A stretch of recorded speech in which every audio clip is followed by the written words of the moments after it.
Godzilla and Kong have a huge box office win. THR goes after us all again as the DC Universe war heats up on this Friday morning on Midnight's Edge in the morning. We are pleased to welcome back the Critical Drinker. Hello, how you doing, sir? I am excellent, thanks, gentlemen. And it's early in the evening, so I'm not completely drunk yet. So that's always a bonus. Hopefully I'll be semi-coherent when I'm talking to you today. Well, feel free to get as drunk as you need to get through this. And joining us also, of course, is the boss man, Andre. How you doing? Well, greetings, everyone. And I'm so glad to have the drinker here before he passes out. And how about you, Tom? How are you doing this morning? Fabulous. Excellent. I will do even more fabulous if we cross over that 200K mark during the show, but yeah. Oh, you guys are getting close, aren't you? You're at 199. Yeah, we are. We are pretty close. So we'll see how that goes. Joining us to that. And House of Trady says else. no Natasha today. No, she is on vacation. I don't think we'll see her again until Monday, if I'm not mistaken. So we do wish her the best on the holiday weekend, but I think we still have some of our regulars in the chat as well. We also have, looks like Gypsy Warrior, Darth Scipio, Vulcan Alpha, The Ghost. How you guys doing? Darius Munchausen is here, if I could speak this morning. Spider Unlimited. Some of the regulars, Silver Nova and more. How you guys doing? Glad to have you with us. Is here, and Jesse Miller is here. So hey, how's it going, Jesse? Yeah. So hey, we even got Michael from Retroblast in listening as well. Oh yeah, we have quite the show for you today. We have lots of fun stuff. Oh, we also have the Hijabi Gamer. That's awesome. You should everyone should go check out her channel if you haven't done so already. So yeah, we have quite a collection following us already, and we have a couple of super chats even. Oliver Klosov says, "Hello from Jax, drinking lager now." Well, it's important to start early, and I see you start early since you're sending dollars, so you're presumably in the US. So that's a man after my own heart. There, well done, Oliver. Yeah. It's 5 o'clock somewhere, right? Exactly, my friend. Exactly. And thank you, Michael. We'll try to do our best to give him hell, and we'll, of course, have Michael on again real soon. But today we've got the drinker with us. Have you been working on anything new lately? Well, I'm about to do my review for King Kong versus Godzilla because I've just seen it today. Well, we'll ask you about that. Yeah, that was an experience. But aside from that, yeah, I've been doing a few reviews on my second channel, Critical Drinker After Hours, where I've got like smaller reviews, like 5 minutes each, on movies that maybe I wouldn't cover on the main channel because there's not time or whatever. And that's been a big hit. It's gone down really well. I did Tremors recently, which was a great movie to talk about. Love that film. Oh, that's a great freaking movie. Have you seen the most recent one of those? I don't know. I've lost count, but like the one in the Arctic or whatever it was. No, there was another one after that, I think. Yeah, they made like 7 sequels, haven't they? Like, I think I watched the first 3 movies, and then I just kind of gave up because I was like, yeah, they're just going to get progressively worse. But the first one is just pure gold. Like, it's a really good example for me about really tight, efficient screenwriting. Like, there's not a single wasted scene in that film, and it's just so well paced. It's so good. And the first sequel also wasn't half bad. Considering it was straight to video, yeah. It had its moments. It had its moments. Yeah, it had some funny bits in it. I did like the bit where they flee into a building and it's just a shell, like, and there's nothing to the back of it. It was a good comedy moment. Yeah, there's some good stuff there. So yeah, but I agree. Like the first Tremors, that's a great movie. Shame about the sequels. All of them. So, yeah. Well, I shared the link to that other channel just in case people aren't aware of it or don't know how to find it. There you go. The link's in the chat. Yeah. And we also got a super chat from, go ahead and say it, Andre. We also got a super chat from doesn't really say anything, but since it's $4.99 anyway, so thank you. We appreciate that. And Joel Rice says for €2, chill afternoon with you boys. Red wine ready. That sounds excellent. Drinker, do you approve of red wine? I'm perfectly fine with red wine. It's the thing to have when you're having a steak. Indeed it is. Red And wine. Gypsy Warrior says, I really think these 2 projects being canned is a massive step forwards for the SnyderVerse. When those HBO Max numbers release, it's the end for WB. Yeah, We'll get into that. because we're going to get into that before long. And also sent us a diamond super sticker, so thanks for that. And before the show, we also had a couple of super chats that I want to highlight. I can't bring them up on screen, but I can tell you what was in them. Bruce Campbell was in Tom's head, says, here, have more money than Wokewood will ever make. And he sent us $2 Australian. So thank you so much for that. And Film Lars sent us 100 Danish krona saying, goodbye, Jesus. Thanks for all the eggs. I'll be sure to pass that along to the Easter Bunny. But yeah, thanks anyway. And Bruce Campbell was in Tom's head, sent us another $2 Australian to help the drinker drop the Jack Daniels and get something good. I've moved on from that, actually. I've got Gentleman Jack now. I've moved up in the world. Oh, nice. Getting posh here. And Brandon Wolf says, Godzilla vs. Kong was the best movie to go back to my locally owned theater for. It was the best night out, wife and kids I have had in ages. Screw the coof. Well, excellent. Glad to hear that you enjoyed it. Now, Drinker, that's actually a pretty good time to get on with the first topic of today before we get into all the DC shenanigans, which is all of the Godzilla versus Kong. Well, not so much shenanigans, but rather like reception among both viewers and at the box office and everything. Now, I know that you just watched the movie and you have a video coming about it, but like quick thoughts. What did you feel about Godzilla versus Kong, and what's your general feelings on the whole like Godzilla versus Kong crossover thing? Just so we know where you stand on this to begin with. So basically, in all my years on this green earth, it's probably the dumbest 95 minutes of my life. But it was also just fun, escapist, mindless, entertainment, I guess. You know, it's clearly a movie that's not trying to pretend to be anything serious. It's just about watching the big monkey smash around the lizard man and destroy entire cities in the process. And I can see how it's an absolutely perfect movie to get back to the cinema and watch. You know, it's not heavy, it's not dramatic, it's not about current events. It's just pure escapist fantasy. So I can see why it's doing well. But yeah, like it's legit batshit crazy. I honestly can't make up my mind if I love it or hate it. Yeah, well, it certainly brought out a response in you then. And before we go into the response of the box office and people at large, I want to bring up a couple of more super chats that we can bring up on screen. While Robert says for $10, cheers everyone, I'm here. Glad to have you here. YouTube unsubbed me, but they put your video from yesterday at the top of my recommendations, so I was able to catch it quickly. Oh, that was very charitable of them, given that they unsubbed you in the first place. So yeah, glad they caught us. And then we have Karen Prime, who says, oh, I love that thumbnail image there. Long time listener. You were one of my first subs. Oh, thank you. Don't say much, but I'm normally here. Keep up the wonderful work.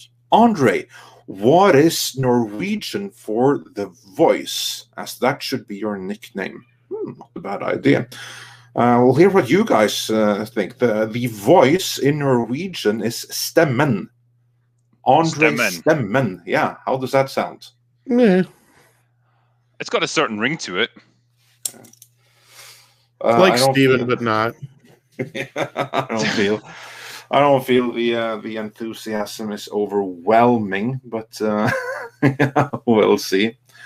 And then we have The Invisible Man saying, Drinker showed my friend you Moreau clip, mind blown. Your Moreau clip, he means.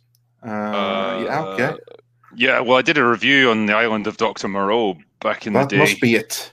Yeah, I guess that'll be it. Yeah, that was quite a movie. It was indeed. And House Atreides says, Hail Midnight's Edge. Off topic, what's the difference between anime versus animation? Is it just where it's made? Never been a fan of having to read a movie. Drinker, you know the answer to that? Yeah, so that is literally just where it is made. So if it's anime, it's from Japan. If it's animation, it's from anywhere else, essentially. And they have their own unique visual style, which we all know about. Yeah, that's as far as I know. Yeah, everything has tentacles.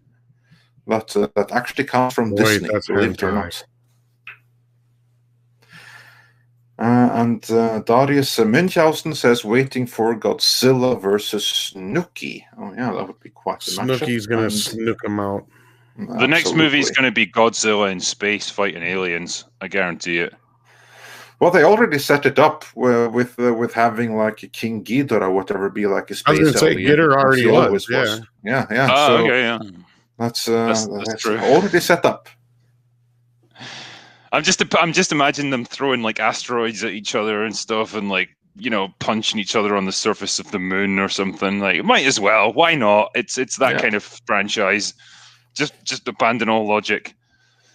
My only complaint about Godzilla versus Kong was the returning characters. That was it. Like, that whole plot line could have been dropped. They didn't need it. You could essentially just cut all the humans out of it doing anything. It's just monsters. Well, I did like certainly the ones that were like the blogger and everything that went to Japan. That's what I'm talking about. Certainly could have. That was the Canto bite of this movie. Their characters, like that whole bit. Yeah, I think it was literally like, well, we've got Millie Bobby Brown. We need to give her something to do. Exactly what it was. Get her involved in this stupid mystery, like conspiracy plot. Yeah, and then they made the mistake of telling the audience what it was way early on, and it's something that anybody else in the story could have figured out besides her. Like, that's the thing. It's like anybody. So she's notice, not even necessarily needs to be there, but yeah. Did you notice that they also had the little girl who's the key to everything? I don't care about that. Movie. I thought that was cute. I like their little relationship. I think that should have been explored more, actually. I just love the surprise Pikachu face when they realized that Kong can do sign language. I know, that was awesome to me. This movie's amazing. I can't wait to talk about it, honestly. Yeah. You have like gorillas today that you can communicate with sign language. In fact, I think any gorilla knows sign language. So you can teach much more. That was very disappointing that they didn't suspect that already. But hey, as you said, switch off your mind and just enjoy, I guess. And also on that note, Willie Woodward says, hey, Tom and Andre, hi, Critical Drinker, insert mocking joke about your upcoming cirrhosis here. So, yeah, that should be good times. Well, I actually identify as a man who doesn't have liver cirrhosis, so if that's how you think, that's all that it takes. So I know that makes me perfectly fine. Yeah, I know. I identify as a very swole and sexy man, and if you don't think so, I'm going to shame you into dating me, and if that doesn't work, I'll shame you into having sex with me.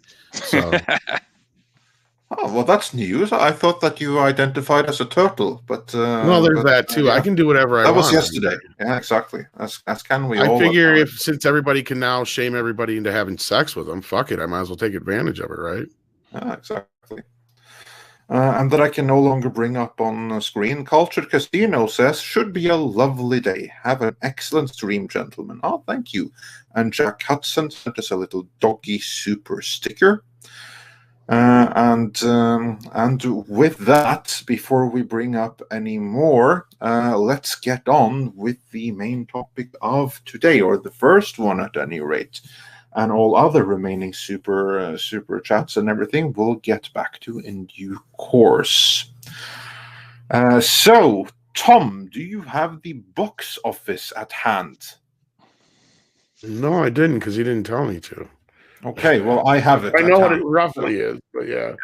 Go ahead. I'll send you the link because it's constantly being updated, courtesy of Deadline Hollywood. So I'll send the link right here, so we can bring it up. And the moral of the story is that it's doing complete and utter rubbish. Had this been a normal situation, but given that it isn't, it's doing pretty okay. Actually, I'd argue that that's not even that bad for like a normal situation. That's what's surprising to me, because in its first 2 days, I mean, if this was normal, that's still not bad for a regular movie. But you're right. Like, if this was a normal setting, this movie would be doing Infinity War numbers probably. Yeah, probably. That's kind of like what I'm saying. It would have absolutely blown up the box office if this was a normal situation. I mean, I don't know if it would be quite Infinity War levels of box office. Like, if none of the I don't know stuff about had that. happened. But you have 50% in some places of capacity. I think so. And it made $9 million in one night. And that was just the one night. It's much easier to get up to like 50% of capacity and stuff when in the current situation, because the people that are desperate to go right now, they're the ones that will be going, and everyone that would be like on the sidelines otherwise they wouldn't be going, and you don't really see that. So it's very difficult to see if something would I have get what been you're on saying, but I Infinity know War a lot level. of I know a lot of people who have HBO Max who are actually opting to go see it in theaters first, or also. So there's that. And then I think last it would have night, done Joker numbers easy. I don't know that it would have done Infinity War numbers. I don't know that this would have been like the biggest movie ever. Or no, I'm close not to saying it. that, but I would say it's getting close. It would be getting close to that. Infinity War did 30 million, I think it was its first night. So the fact that this did 9 million its first night in the middle of a pandemic, that's pretty damn good, is what I'm trying to say. Like, Yeah, if this I agree done with that. 25, 30 million itself, I think Infinity War did between, I want to say it was closer to 40. So it was like 38 or 39 its first night. Because I know it broke a record, if I remember I mean, right. it's virtually impossible, I think, at the moment to draw any reasonable That's what I'm comparisons. saying. Because Yeah, well, it is true. we've got this combination of, like, on the one hand, you know, movie theaters are closed for the most part, or they're operating at reduced capacity. But we also have, you know, people just desperate to see new films. And so those two things are just like completely upsetting the normal scheme of things. If this had been released into a normal market, I think it would be a completely different story, because it would be competing with a lot of other big movies. I imagine it would have come out in the summertime, really. Well, it was supposed to be yeah, out like last year, yeah. Yeah, but obviously things being as they are, it's completely changed everything. Here in the UK, like, we don't have any cinemas open. It had to be just, you have to watch it on Sky Movies or something like that. So it's a different situation. Or take to the high seas or something. So yeah, exactly. International availability absolutely varies, let us say, on this one. And so, I think it would have done huge, but I don't think it would have. But had this been a year and a half ago or 2 years ago, I don't know that it would have done more than Joker numbers, because I think that it's getting like an extra boost, given that the people that were desperate to go back to the cinema or really wanted to. When's the last time? There is one other thing coming. I mean, if this had been released under normal circumstances and it did more than 500 million, I would be shocked. Like, there's no way I could see it doing more than that for the quality of what it is. No way. Yeah, but you got two of the biggest titans together. There is one other thing that I did notice, because I had the same problem, and I checked myself if others did. The one thing I had an issue with in the US that I didn't have with the Snyder Cut, and that was HBO Max buffering or having issues altogether, including there was quite a few people tweeting that, well, guess Godzilla versus Kong is not happening tonight. Buffering issues. Yeah, so there's a couple of stories out about that, because I had the issue too, but I wasn't sure if it was just me or not. So that's one thing that we didn't have in the US with the Snyder Cut. But there was in other areas. But this did disrupt HBO Max.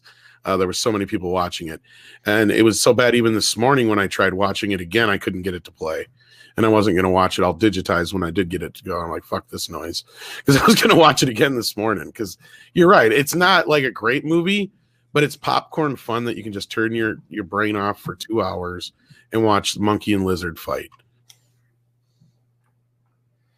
Yeah, it'll be interesting to see how it plays out. But I have to say though that this obviously is going to draw more traffic than the Snyder Cut. I wish that people wouldn't like to compare the Snyder Cut to big tentpole blockbusters like Wonder Woman 84 and Kong vs. Godzilla. Anyone that thinks that they're competing on equal fields, they're not. That apples and no, oranges. I know, but people were hoping that was going to happen with the Snyder Cut, is what I'm trying to say, and it only happened in a couple of small areas. Yeah, but still, so yeah, but it looks to have been pretty successful for AT&T and Warner and Legendary. Relative to the situation. Of course, they're never going to get the money on it that they otherwise would have had this been a normal situation. Right. But given that it's not, I think they have to be pleased. And it already made 120 outside of the U.S. before this weekend. Like, that's another thing that needs to be pointed out. And, I mean, I would argue Critical Drinker, I think it would have done better than the 500 million, because that's what the last Godzilla film did. And that movie was slow moving in the theater, and I think it picked up a lot more fans on video. So I think this movie had a little bit more pent up like want for it, and I think it has more to do with kids really got attached to the last one. The first one was a little too scary for them. Yeah, I'm just trying to think like how, based on my own experiences of watching it, I imagine it would have had a big opening weekend, and then it would have dropped off pretty hard after that. Depends because on the competition, but yeah. I agree with that. I agree that in a normal circumstances, we might be looking at the Batman v Superman here, something that opens massive, and then pretty much tanks, because I don't know that like everyone is going to be as endeared with the movie as the fans are. But yeah, maybe that's me. Maybe I'm just being critical because the movie wasn't for me in the first place. Well, I'm not kidding when I've said we should go back, and it's one of the only films where I think we should revisit the post-mortem, because the way the movie performed, the opening weekend for Godzilla versus Kong was shit. But then after that, it went up and up and up. It just continued to play to the end when it did I think it was 400 some million just in the United States alone. And that was comparable to Kong. So they were on an upward trend from the first film. So I have a feeling this would have done probably in that $600-700 million range easy. Wow. Yeah. I don't disagree with that. Together, like it is kind of, and I get you get what you're saying. It's like a BVS situation, but I don't see the polarity and the difference in opinion in this that I did in BVS, or at least most people being like, "Oh, it was utter trash." No, I agree with that. Like, there's none of that thing, that utter polarity. I do not think that you're going to be getting here, not in the slightest. But yeah, it's a pretty hypothetical discussion in any event. We'll never know what it would have. I still think the fact that it did this much already in this situation does say a lot, especially considering the movie's available for people. Like, it's not like, they have to go out of their houses. Like, that's the thing. I mean, I get it. Part of it's people just want to go out, but the rest of the people are just watching it on HBO Max. So I have a feeling it we'll know in a day or two, how that's going, and we'll see how the box office is too, because Willie a lot more points out that's very relevant. What I always point out, you're forgetting toy sales, and they have been through the roof, haven't and that's they? what I've been saying to everybody, is that's where I think I miscalculated early on too, was the kids got involved, because Kong versus Godzilla toys have been on the shelf for over a year, and they're still there selling. And before that, they had the King of Monster toys nonstop for 2 years. And when other they were just disappearing off the shelves, like Star Wars section was getting smaller. There's no Ninja Turtles to be found outside of a few random NECA dolls. That's it. So like, yeah, the outside of Transformers and Kong right now, there's no bigger stuff with kids. It feels like that's the biggest spots on the shelf. You know, it's interesting because I just never would have pictured Godzilla as having that big of a market here in the West. Kids love dinosaurs. Jurassic Park's another one that still sells pretty well. But yeah, you see that Drinker and I, being from Europe, we both have like the same perspective because we didn't grow up with this. I'm pretty sure that you didn't grow up with Godzilla the same way as someone in America did. I would imagine. So to 100%. I mean, I remember the 1998 movie, which was garbage. Did you think that was the original Godzilla? Because I know many in Norway did. But no, it was more like the Japanese movies, which were like from, well, you know, they started off way back in the 1950s or 60s, and they were in black and white.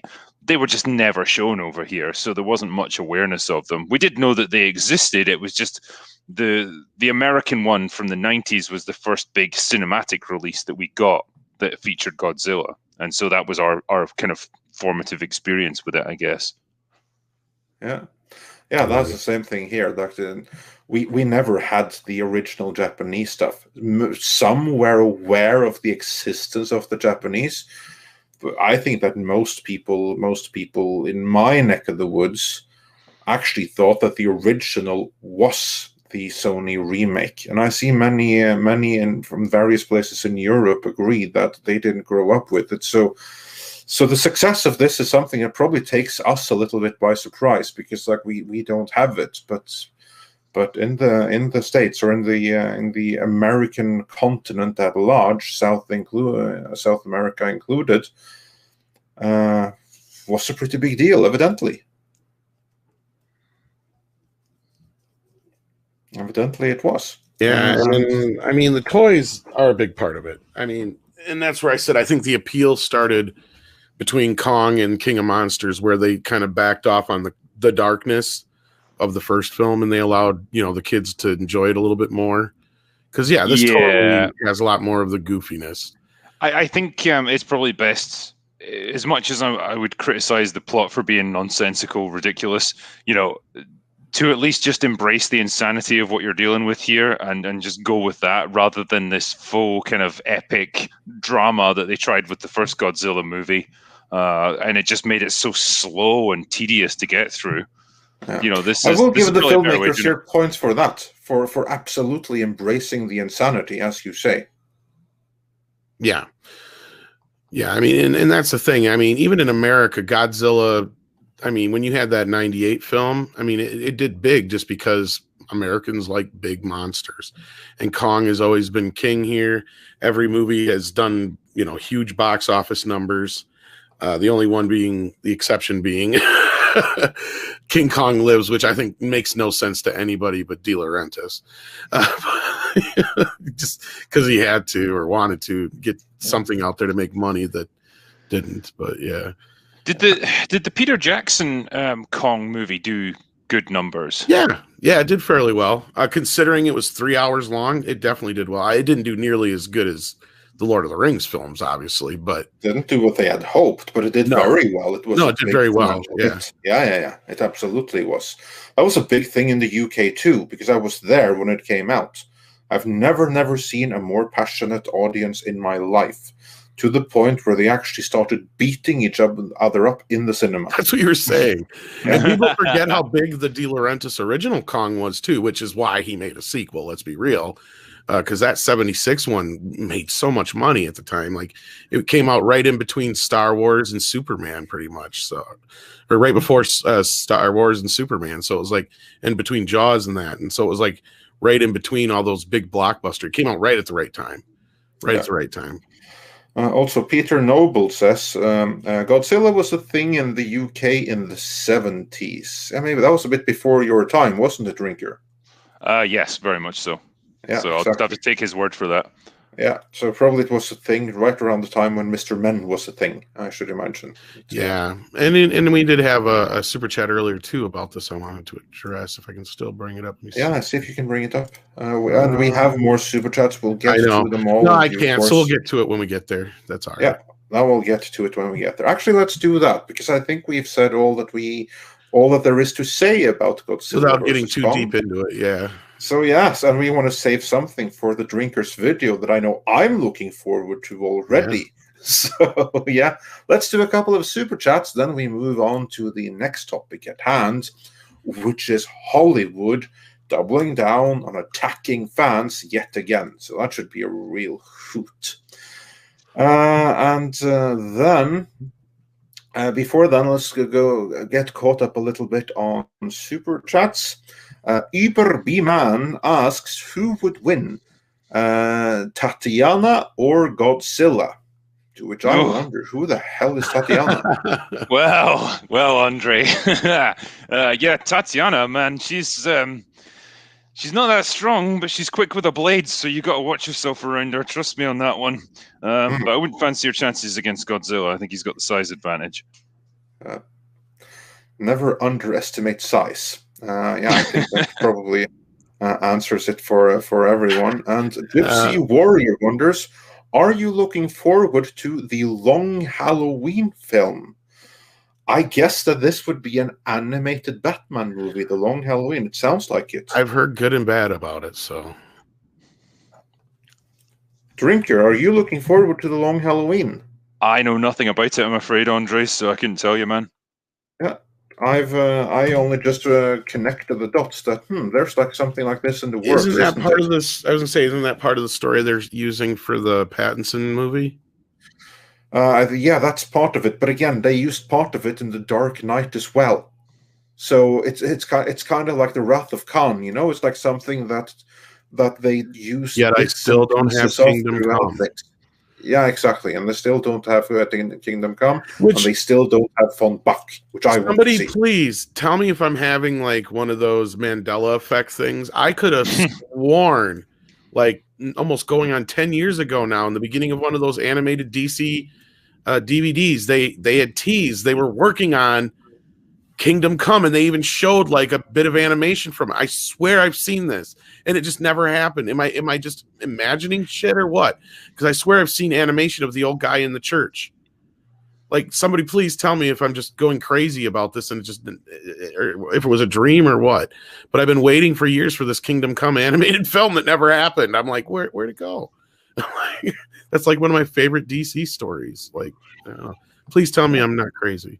Yeah, I take me a Kingdom Come. I haven't heard a single thing about it. I think you must have dreamt it. Maybe I did. I'd take me a Kingdom Come movie any day. Yeah, everybody's saying I'm crazy. So okay. Rick Sanchez though says, Walmart or dollar store better or worse for TMNT action figures? Because we were talking about the dollar store is a liquidator store. Like, that's what it is. If they have toys there, that means that either they didn't sell somewhere else or they were specifically junk toys made for the dollar store. I wish I had cocaine. That would keep me awake even more. I can't afford cocaine yet. Yeah, we'll work on developing some nasty habits for you. So it's surprisingly cheap in Scotland, believe me. Send me some, Jesus. And then Steph H says, morning, y'all. Thanks for the entertainment while working from home. Added drinker is always nice. Yeah, it's always nice when a drinker can come on, and thanks for joining, and we're glad to be able to keep you entertained. Thank you. It's a pleasure to be here. Yeah. No, I'm in the Mandela universe, I guess. Doesn't look like anybody's backing me up on this. So yeah. Again, if there was something, I think I would have known, because I want to see it just for Von Buck. And Carrie Malone says, Godzilla versus Gamera. Make it happen. I honestly wouldn't be surprised if that's where they go next. Well, I've been surprised that they've been adding so many original monsters. So it's like you have this entire slate of monsters you could be using. I don't understand it. And we even just got random cameos in the last one. It was like, wait a minute. I want to see them fight. Yeah, where did they all go for this movie? That's what I said too. Another Titan showed up. Where are the rest of them? They all submitted and acknowledged their inferiority, so I guess they're okay then. But I also felt that that Godzilla versus Kong kind of feels like a step down after everything that was the previous movie. Kind of, sort of. This should have been before that, because this really establishes the idea that Kong protects the people and Godzilla protects the Earth. Like, that's kind of where I get it, the feeling where they should have definitely put King of Monsters after this. Yeah.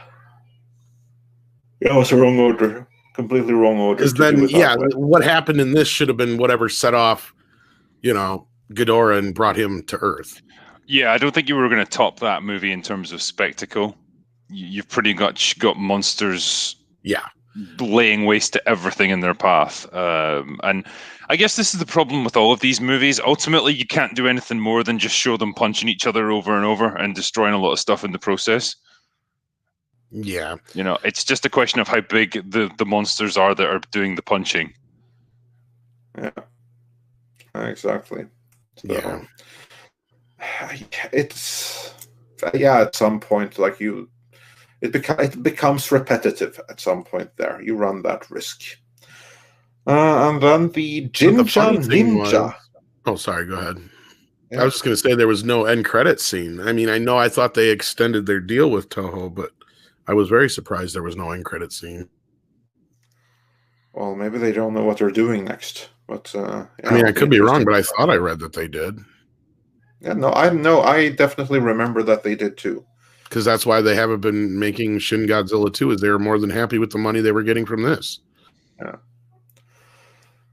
And then moving on, actually speaking of Japan, because he sends us 500 Japanese yens, the Jinja Ninja, who says, "Hail Midnight's Edge and the Drinker, enjoying this amazing panel with some Lafroig. Kanpai.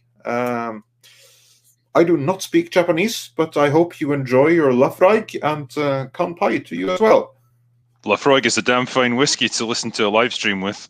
Oh, there we have it. Okay, there you go. Stand corrected. Well, the drinker would know, obviously. Well, yes. And Preston Sparks says, "Just came across you guys a few months ago. Love your content. Had no clue Drinker was a writer. Got your first 3 books yesterday. Gonna see what's up."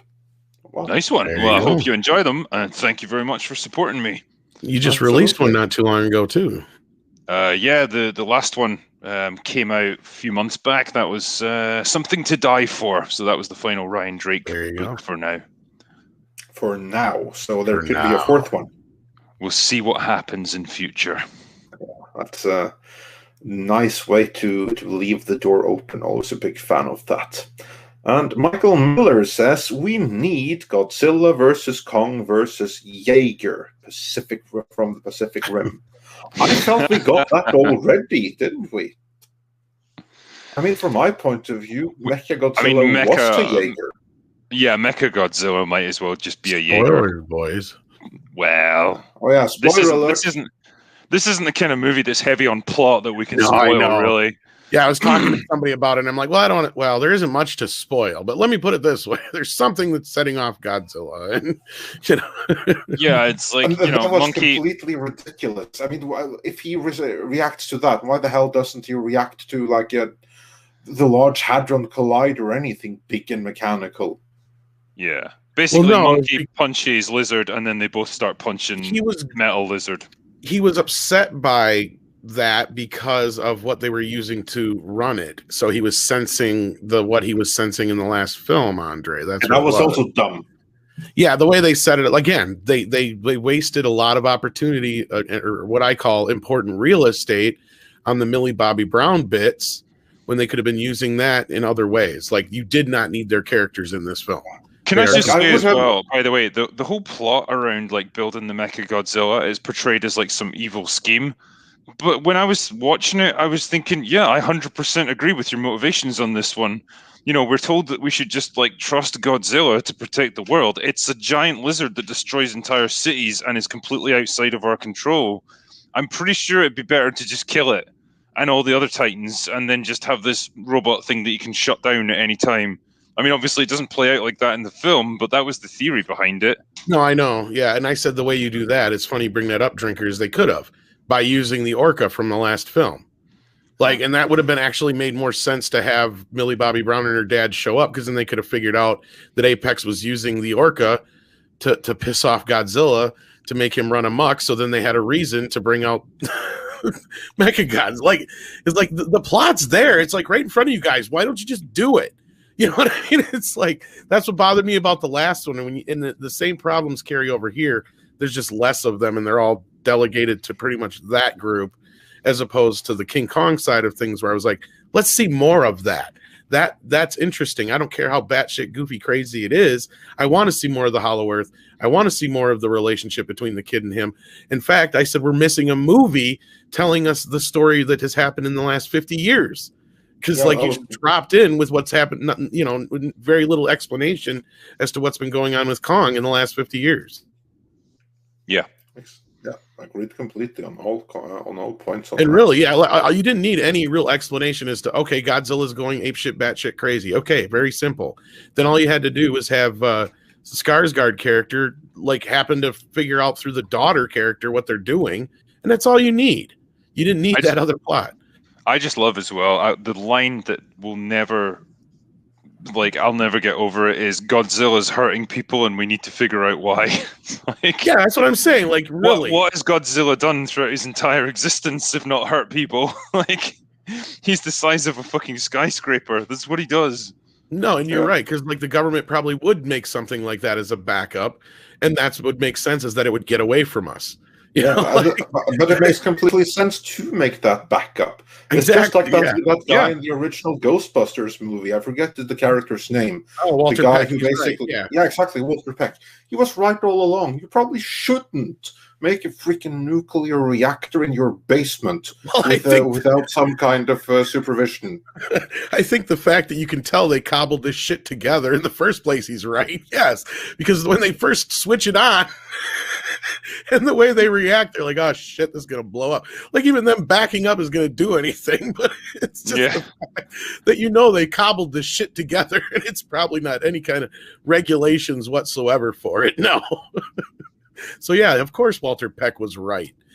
He should have, as far as how he did it though, that's the whole thing with this movie is I feel like that's just like you blame his personality, but he was completely justified in everything. He was right all along.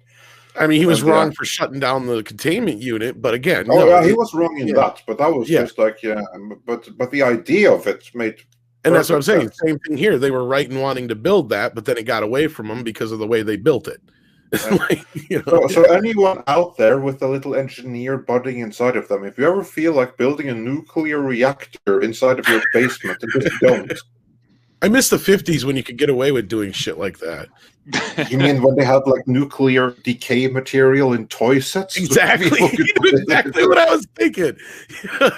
Well, I got to imagine that's how Doc Brown got so good. He can get a hold of shit back then. He didn't mean so much then. That's why I thought it was kind of funny when he made that joke in the movie. Is like, it was probably easier to get a hold of plutonium back in the 50s for him than it was now, especially considering, the kind of hint that he was part of the Manhattan Project and all that kind of shit. That's where he came from or whatever. And I think they even used that in the comic book run. Well, he mentions that his paternal grandfather's name was Von Braun. Yeah. Yeah. So that was pretty awesome. Yeah. Yeah. We changed it. So that's a pretty nice right there. Be related to the father of rocketry and having worked in the Manhattan Project. Well, that's how sad we are as a world. Is after Back to the Future came out, they started coming to Bob to ask them questions about time travel. They're like, we don't know how this shit works. We just threw nuclear in front of stuff and figured it would work. That's the genius of the movie, because if it got bogged down in the actual physics of time travel, it would just be an absolute slog.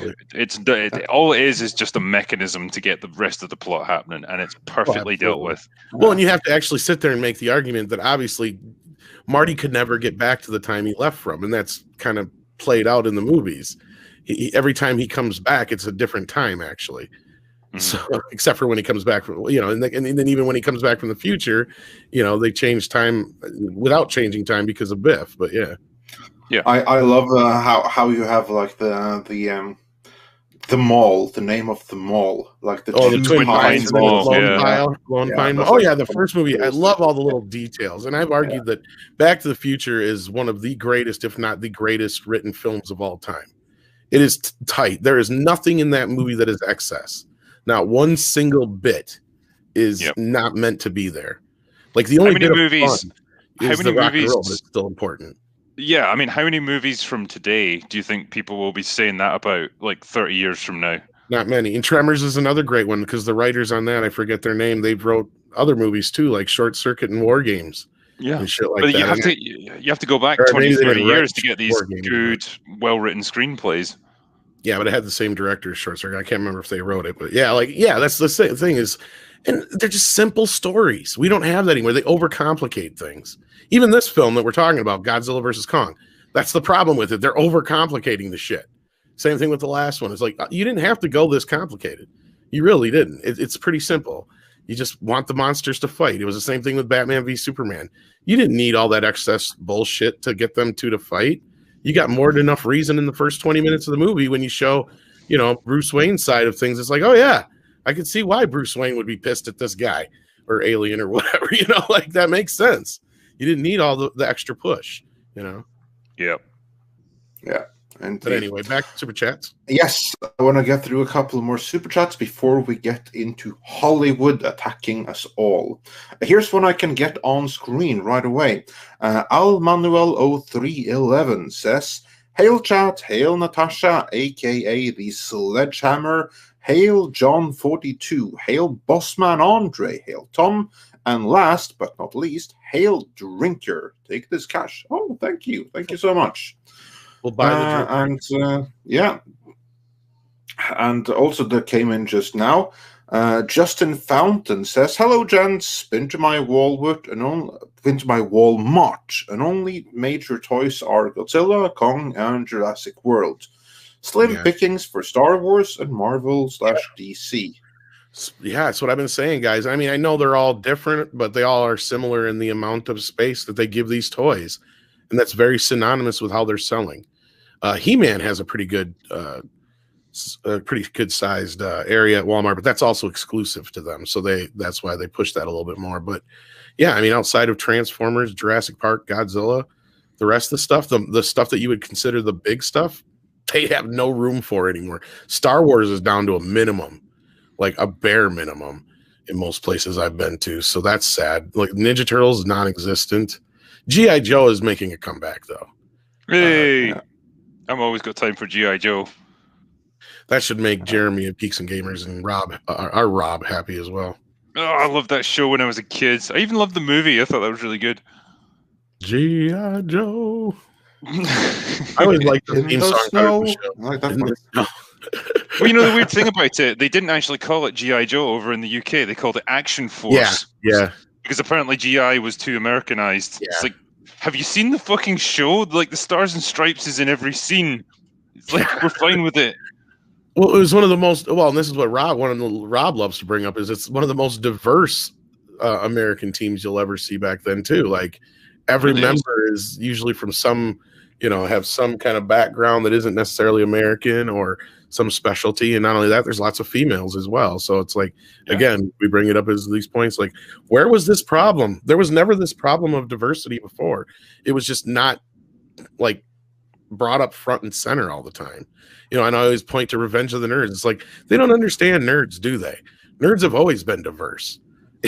Like, this is the difference. Is that the best implemented diversity, you shouldn't even notice it. It's just there. And we had a show over in the UK called Red Dwarf. It was like a comedy sci-fi I love show. that show. One of the best ever made. I have to catch up on the last 2 seasons. Yeah, and the 4 main leads, 2 of them are black, right? Yeah. And one of them, Craig Charles, was getting interviewed about this once, and he said the interesting thing about Red Dwarf isn't that half the cast were black; it's that half the cast were black and nobody cared. Exactly. It was just part of the show. That's how you do it. People they don't need to hammer it home, and they don't need to like shove it in your face constantly and expect praise for it. It's just there, and it's well done. That's all exactly. it takes. I mean, I remember bringing up the point, like, I'm like, I remember when Lando Calrissian was a big deal. Nobody was like, oh my God, I'm so glad they got a black guy in Star Wars. It was more like, oh shit, they got Billy D. Williams in Star Wars.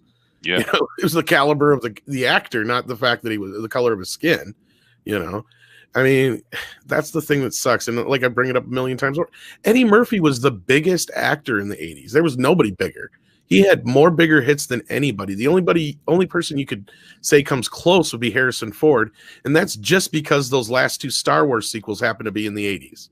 And he's not the star of those, really. I mean, he's one of the stars, but you know what I'm saying, right? Like, it's because of Indiana Jones and those two films that he's like probably made more money than Eddie Murphy did in the 80s. But as far as original films, Eddie Murphy had more of the hits.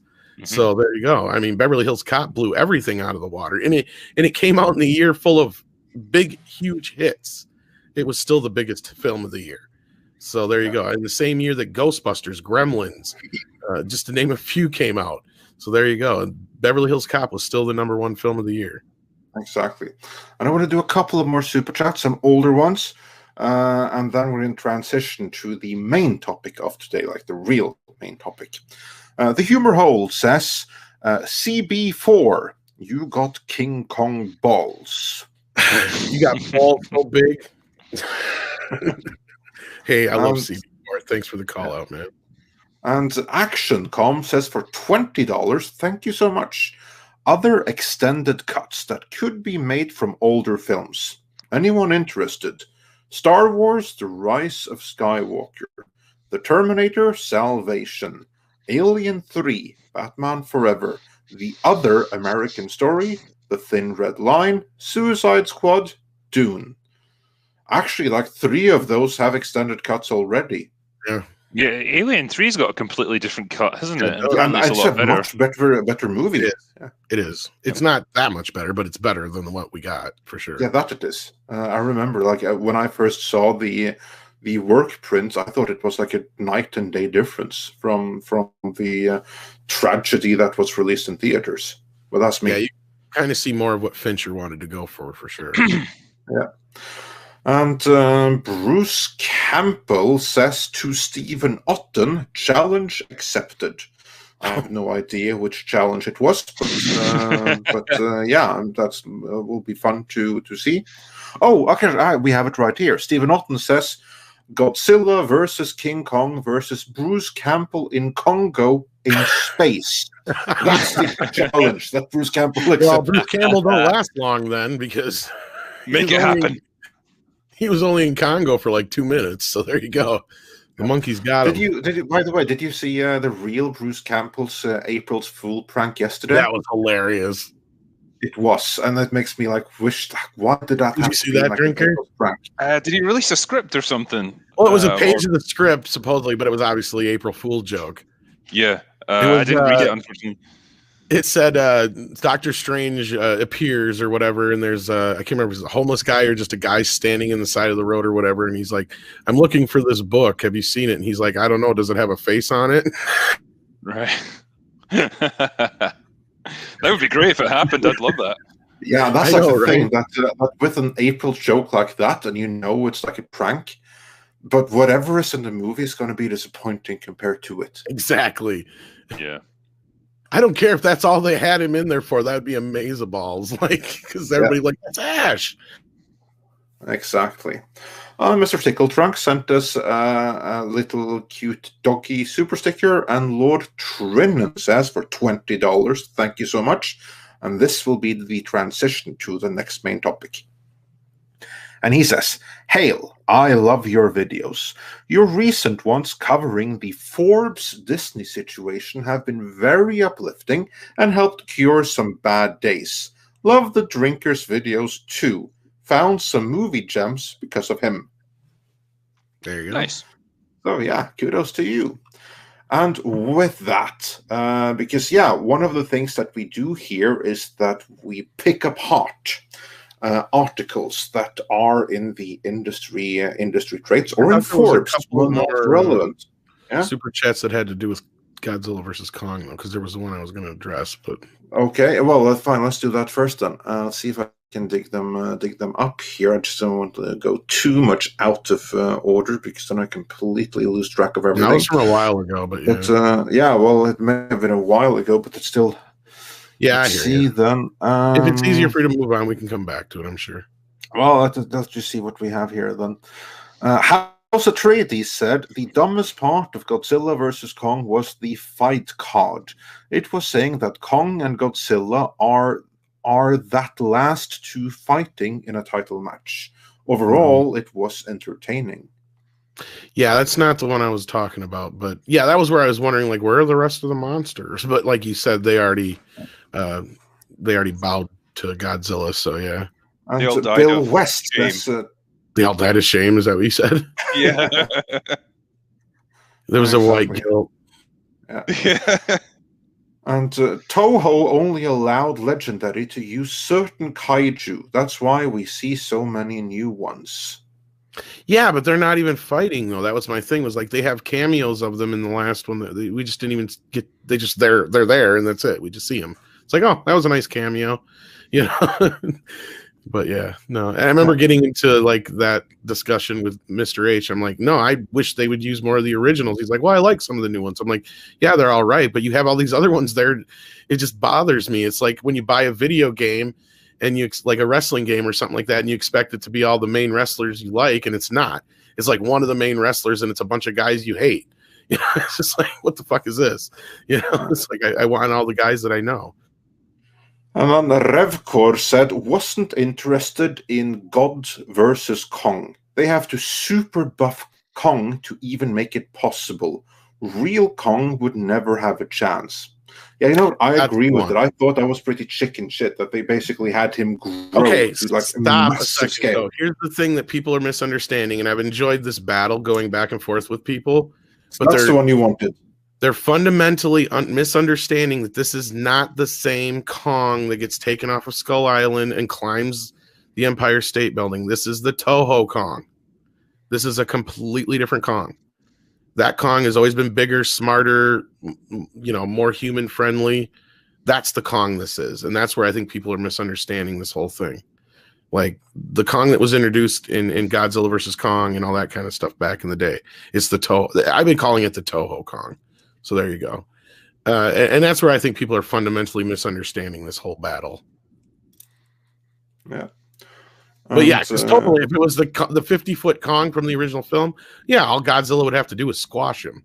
Like, well, yes, I think, you know, people brought me up to speed on this as well, like, because I did a trailer review, and my take on it was like, how is Kong, who was, you know, maybe 100 feet tall in his movie on Skull Island, now going to take on Godzilla, who's like 5 times the size? And everyone was replying saying, well, yeah, it's like 50 years later though, so he's been growing all this time. And it's like, well, he's okay, much fine. Bigger in that film than people think about it too. Like, because like, look at how he's holding Bree in that movie, and it's like she's in the very palm of his hand compared to when Kong is holding women in other movies. Like they're bigger than his hand. Yeah, and he's still 3 times the size. Yeah, he's huge. That's what I'm saying. He's a lot bigger than he was. So he was like a teenager in the last movie. That's what I'm saying. There's like a whole lot of growing he did and stuff they should have told us about.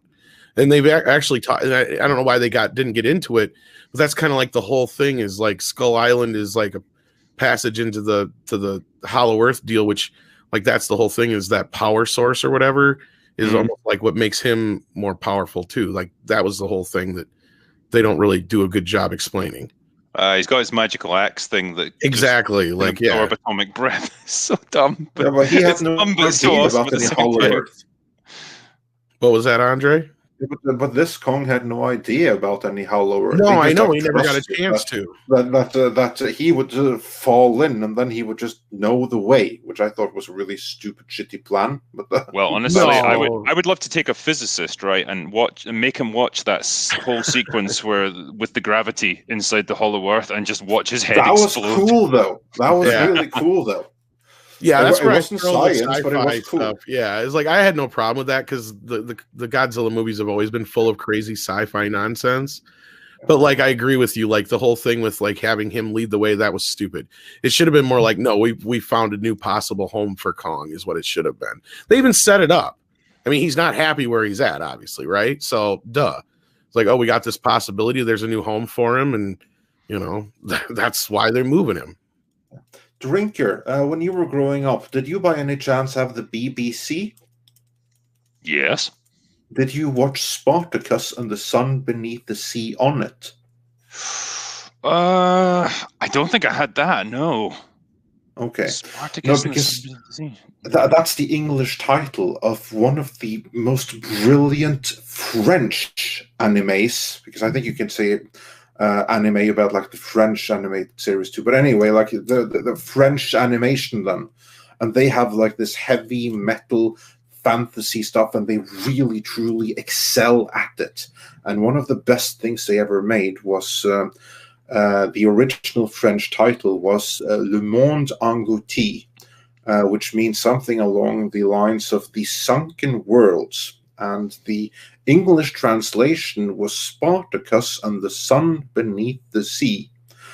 And the writers of this movie, they must have read or have seen that, because here they go and like they look for like this energy source of the hollow earth, and that's kind of what you're doing in this series right here. They're looking for like the underground sun, and then you have like the different stratas that are in the different layers underneath the surface. And you had that perfectly set up here. So like here, they could actually spin off into like a Spartacus and the Sun Beneath the Sea movie, because they already set up the Hollow Earth perfectly. Well, it's also kind of like a Monster Island. It's perfect for that kind of a thing where you can, like I said, there's a lot of places they can go with it. But yeah, I think Commandment VHS says the 1960 Godzilla was also smaller than now too. Yeah, that's true as well. And I mean, there was even things Godzilla got to do in this movie that I was like, oh, come on. Like him running and shit. Because, like, because when you see, both Godzilla and Kong just moving around, just doing their sort of normal stuff, they're all in slow motion, and it's all very ponderous because they're huge, and, it gives you a sense of their scale. But when it's time to fight, they're like two fucking dogs going at each other. Suddenly they're super fast, and it's just really jarring. Well, that's where I felt like Kong, was at least an even match. It's like, okay, yeah, you scale him up because it's a different version of Kong, like I said. And then also where he has the advantage, even if he is still smaller a little bit, because he is still a little smaller, is he has the advantage in the agility, the fact that he uses weapons, and he's smarter. And I think that's another thing they were setting up here, too, is that he's a lot smarter than we've ever given him credit for, which they kind of hinted at in the last film with him, too. I mean, he wasn't like this willy-nilly, I'm just going to kill anything in my way kind of Kong, like the original Kong, where all he gave a shit about was his blonde girl, and that's it. I mean, yeah, he's got a little bit of that give a fuck attitude about humans, but not all of them usually. Because even in the last film, he stops that fight between the younger version of John C. Reilly's character and the Japanese soldier. So, and he doesn't kill either of them. Yeah. By the way, Drinker, did I ask if you had BBC? Is that what I said? You did, yeah. Because okay, then I said wrong. I meant TCC, the children's channel. That's what I meant. Like, I thought, wait, that came out wrong, didn't it? Obviously, you had the BBC. I meant TCC. I was a bit one of the places where it was on. I was a bit perplexed by the sorry question. About that. Yeah. Well, the British have to like abbreviate everything and make like two similar ones. But I meant TCC, and I think it was on Channel 4 and stuff as well. But certainly TCC, I know it was there. So that's the one I meant to say.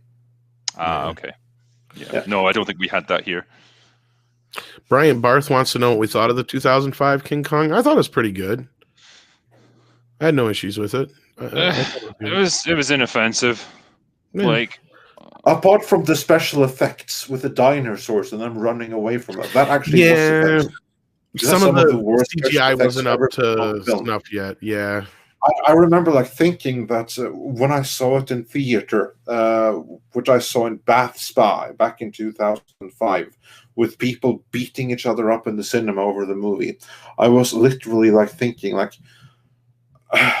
what horror is this when the dinosaurs looked better in Jurassic Park more than a decade ago than they did in that movie? Yeah, the difference though, they were not underused in Jurassic Park, but they were used sparingly. Yeah. and so they could make them look good because they were only shown for short God, I can't get the words out, for short periods. Right. Whereas they're just everywhere in the King Kong movie, and it's always broad daylight, and it's too much. Kong was also, I believe, Jackson's first attempt at doing completely CGI effects. Because if I remember right, because obviously, Lord of the Rings has a lot more physical effects than most people think that it does. It's a lot of times just like camera tricks and stuff, as opposed to this where Kong was 100% CGI through the whole thing. All the monsters and stuff were CGI through the whole thing. I remember them making a big deal out of reconstructing New York in the computer to make it look like the 1930s New York, all that business. So I agree. Like, they did some great work with Kong, but as a person who's not a big fan of CGI, pretty much everything else fell flat. And we got a huge super sticker from Mr. Tickle Trunk. Yeah, who sent us 50 Canadian dollars. Thank you so much. Really, really appreciate that. He says, Happy Friday. Well, thank you so much. Indeed. You do not have to do that. You're our wrench. We should be sending you stuff. I still got to get you guys a shirt. But we really do appreciate it, so thank you so much. Indeed. And Aries points out that Jill Varren did start Hollow Earth stories. No, he wrote, I don't know if he invented them. I think the concept predated him, but he certainly wrote Hollow Earth stories, at least one of them. That he did, which is a pretty cool concept. Complete sci-fi, but cool concept.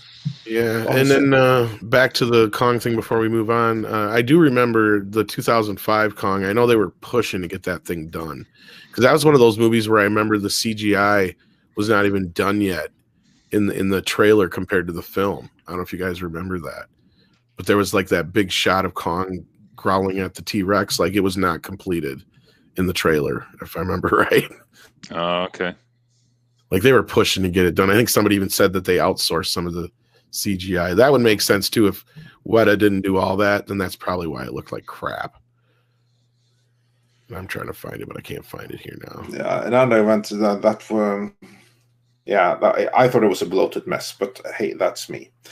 Overall, though, I didn't mind them going back to the 30s and stuff. I thought that was cool. No, that was a good touch. I like that.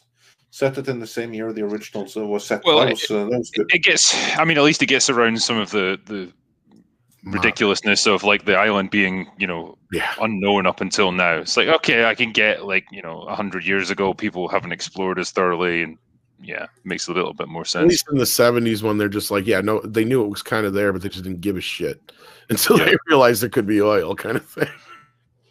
I mean, at that time, it was just a few years since the race to the South Pole, and still hadn't been to the North Pole. Right. So that actually makes sense. In 1933, it was like a good time for it, absolutely. But with that, shall we move on to the main topic of the day? Yes, let's. That fucking hit piece from THR. Yes. Tom, can you bring up this hit piece? I am working on it. And give us a brief lowdown on it. Well, the brief lowdown is, it's just like every other thing that we've come to expect out of the modern media in the last few months, weeks, whatever. It's a big hit piece on fandom. That's exactly what it is. The title is From Justice League to Star Wars. Studios reckon with toxic fandom. Where did I send this? There we have it right there. Did I send it to the group chat? And that did you get it on screen? No, I got it. Okay, yeah, great. And then it says like here in the blurb, Hollywood majors are learning they can't be silent about what happens on social media, but as one rep cautions, if you're speaking out, you have to speak out for everyone. So basically what they're doing here is that they're calling for the industry to take a more active stand against fandom and for diversity and everything like that. Basically, you can say anything you want as long as you have like the right persuasions. But Tom, give us some more detail. Right on the heels, though, ironically, of the whole YouTube pondering getting rid of the dislike, but or at least making it to where we can't see the amount of dislikes a video have, which is being pushed by our president, I believe it or not. Yeah, I do believe that may have something to do with Yes. with the most popular president of all time, and hiding. Abraham Lincoln's got a YouTube channel. Yeah. Abraham Lincoln's got a YouTube channel. No. He would be the third most popular president of all time, according to the people pushing for this. Says who? Y'all are funny peoples. Yeah, but of course this comes on the heels of the whole Justice League thing, and of course, I wonder who they're talking about right in this very first paragraph here. I'm not going to read the whole article, but I'll read this right here because this is interesting. When Zack Snyder's Justice League hit HBO Max on March 18th, it marked the culmination of a years-long effort by a devoted group of DC fans to allow the director to finish the film. He left, they say. Oh, yeah, he left. Very strategic that he left. Yeah, no, it wasn't the fact that, the tragedy was used to shit can his ass. But anyway, along the way... Forced out of would be a more appropriate description. Along the way, Snyder fans raised $500,000 for suicide prevention. And if you'll remember, a big chunk of that came from where? I believe it was like this little channel called, could it be Geeks and Gamers? I think that was the name of it, something like that. Yeah, I think that, something like that. Yeah, I think it might have been that. And, those horrid, toxic people. Yeah, despite the positives, a small but vocal segment of the fandom used social media to threaten and harass fellow fans, as well as Warner Media executives they perceived as standing in the way of the cut. Yeah. Here, I would like to call attention to something. What they did here is that first they said, yeah, we know they did charity. Now they have acknowledged it, and they have moved on from it, and they said, okay, we know it's just a few. Now they have to pretend that it's not a few anymore. From here on out, they're treating the entirety of the fans as if they're toxic and problematic for the remainder of the article. And then they have kind of like defended themselves by saying, oh, but we hedged. We said this and we said that. And then they can get into the hit piece. This is very careful verbal manipulation in this article. Absolutely. Just to prime you and get you moving in the right direction so they can hit you with it. Well, I wish I could be more surprised about this article. That's the funny thing. But we knew this was coming. And I don't mean that in like, oh, we knew it was going to happen. Like, no, I've been hearing enough shit. Like, this was all kind of calculated. And I believe some of this kind of blew up in their face and how they were going to use certain events in local events in the media to push things. But I'm not going to say what because it'll probably get us pulled down. But you can go ahead and just, use your imagination as much as you want. But yeah, so then it goes into, of course, taking it all the way back to Ghostbusters. Yeah. So, it has to say there was Ghostbusters. Then, I love how it says Captain Marvel's. I'm honestly surprised they didn't mention that gate that had to do with games. Yeah. I just might as well throw that one in there as well.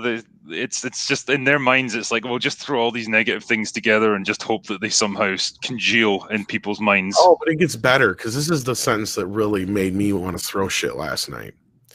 So besides the whole being blamed for Captain Marvel being sandbagged, which I thought, wasn't that Russian bots anyway? Is it always? Well, that's what they said at the time. It's so nice to be able to blame Vladimir on his bots, isn't it? Yeah. And this is the part that I love the best. And Lucasfilm was silent as Star Wars stars John Boyega and Kelly Marie Tran endured racist abuse. Wait a minute. Time the fuck out. The only racist abuse I remember John Boyega taking was from the studio itself. I don't remember any campaign going after him. Yep. Where did this bullshit come from? I don't think it was even. Yeah. Go ahead. I don't think she even confirmed that was why she left. Really, no. So you read her op-ed, it's Hollywood's fault. That's why she felt that way. Yeah, but things like this are just predicated on, well, we'll hope that people don't bother to do any research on this and just take us at our word. Here's the kind of thing to keep in mind, though. This is the Hollywood Reporter. So this is not the case of a journalist wondering, I have a quota to fill. What shall I write today? No, it doesn't work like that. Here you have some studio head honchos that basically say, hey, we need some talking points out there. So they call up the Hollywood Reporter, they call up Variety, any one of the two, usually a little bit of both. And they say, we need you to put an article like this out there. You can use these and these quotes from us. And then these things happen. And what this is basically, as Kamran Pasha pointed out last time we broke down that Forbes article, that stories like these are the industry, like the tops of the industry, telling everyone else, these are your talking points. We have now declared fans to be toxic, and we cannot adhere to the toxic parts of fandom. So you all must know that, and you must repeat that, and you must keep that in mind at all times. That's kind of like the purpose of this. And then they basically supply the narrative, and they supply the talking points. And of course, that they are easily picked apart, and they're filled with bullcrap. Yeah, that doesn't really matter much, does it? I'm sorry. I forgot. Yes, I forgot. John Boyega did face abuse from the fucking Raylos. Sorry, Drinker, you were going to say something. I mean, I love the massive amounts of sodium chloride that are flowing over all this stuff. It's whenever the fans don't do what either the news media or the studios want them to do and don't like the things that they're told to like. With this one, with the Snyder Cut, it's like people pushed for it for a long time, and the studio obviously never wanted to do it. They kept trying to tell them over and over again, you're never getting it, it's never going to get finished. And then one day they get overruled, and then boom, it's out there. And it does surprisingly well. And it just, in their mind, it's like, you should just accept the things that we give you and don't question them and don't push for anything else. And it's funny because that's literally exactly what they said. And this would be the head of Warner Media, said more or less exactly those words in the article from a week and a half ago, which was put out like days after the release of the Snyder Cut. The one where they said that the SnyderVerse is done with and we're not pursuing the David Ayer cut.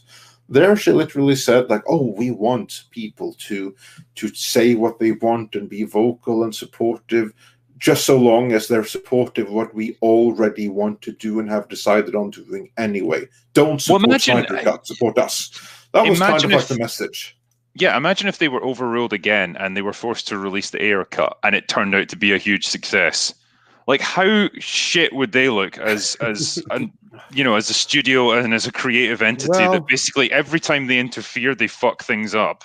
It's funny you mentioned that because I think we're getting ahead of ourselves in story here. But yeah, go ahead, Andre. My bad. Yeah. No, I was about to say, like, hold that thought because we might be getting back to that. Tom, take us to the next. Well, there's another bit of this I want to get into first, though, because of course, then I'm just going to sum it up a little bit more. Then, of course, it jumps to the Christina Ariel business, which we all remember that one too.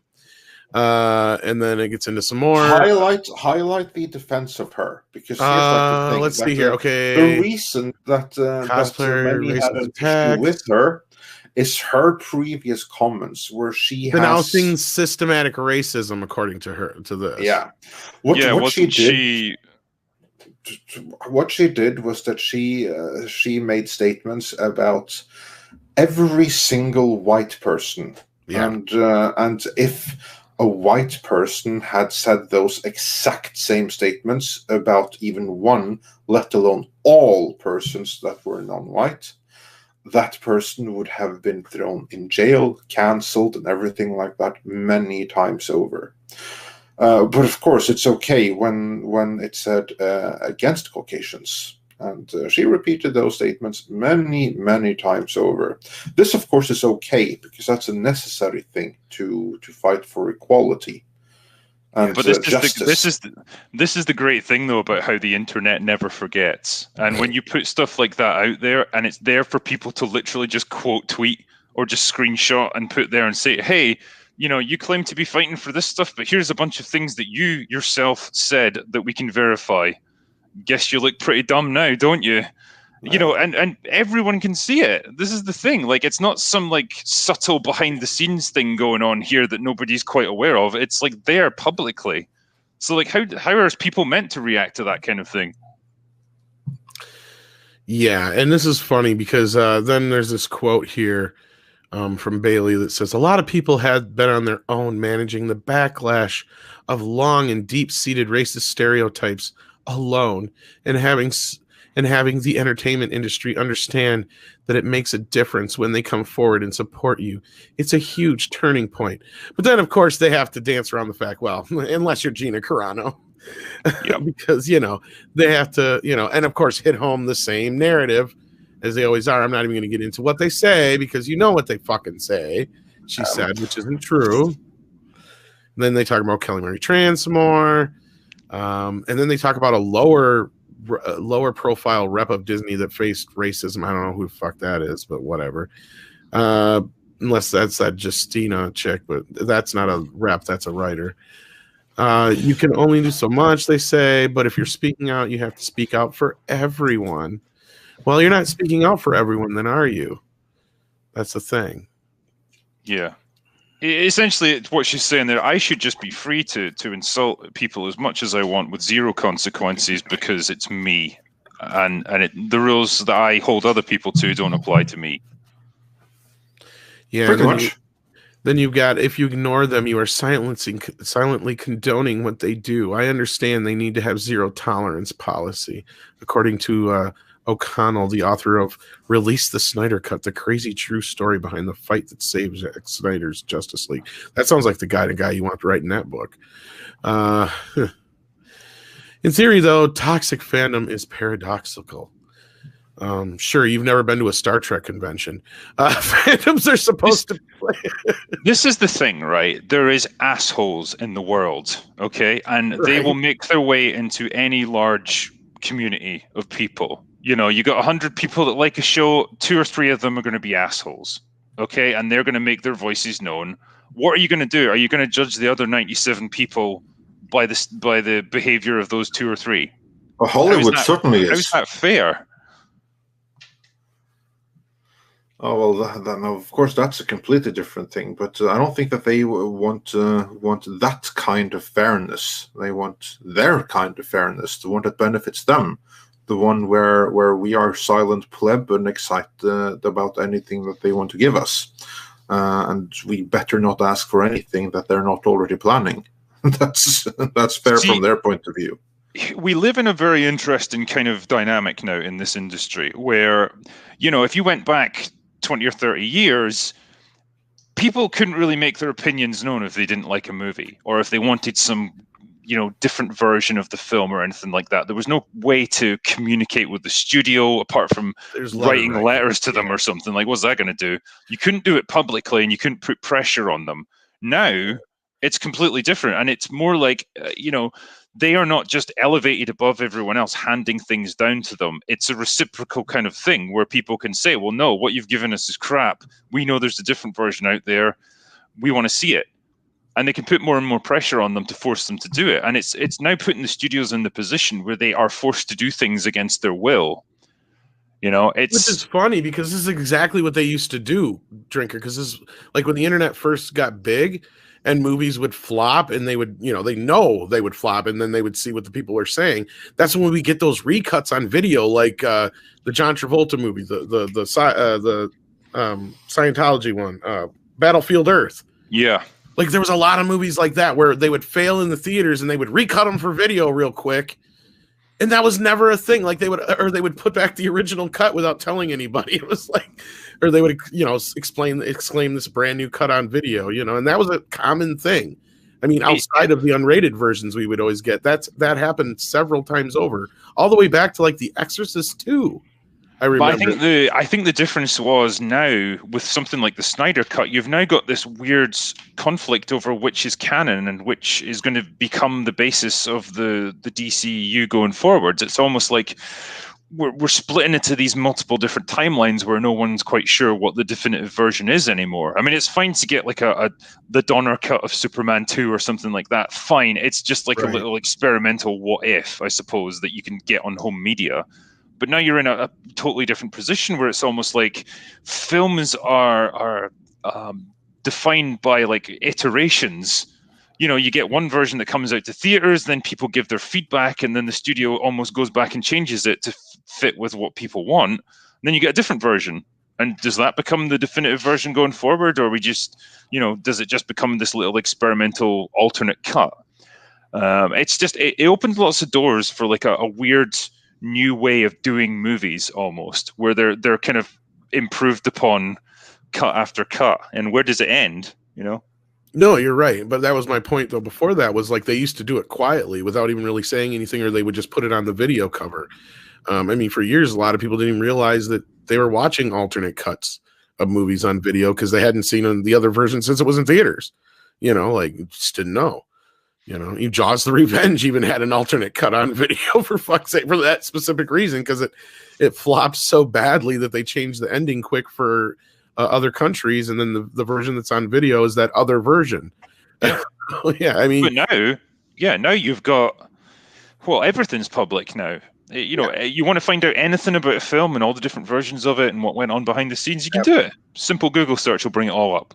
Well, and of course, the most famous one that has several cuts, of course, is Blade Runner, and that's one that's always debated. Which one is canon? And I mean, that's kind of jumping ahead to our next part of the conversation. But really, there isn't that much left in this article that hasn't been covered 20 fucking times over, right? Like, it's the same garbage they keep trucking at us every single time. It's the same talking points, the same bullshit, and I keep saying, like, this is just nonsense. If they understood true nerd fandom to begin with, none of this shit should be either A, surprising, or B, they're obviously lying their fucking asses off.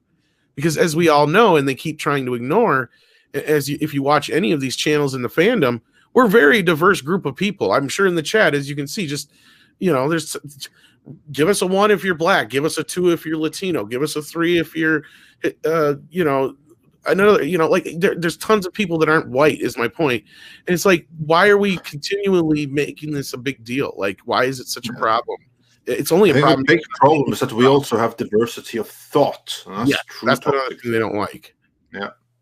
That's the bigger problem, actually, to be honest with you. And it's all because it boils back down to this, oh, you're not liking what we're shoveling you. It's obviously because you're some racist istophobe. It's like, no, it's because you suck at your fucking job.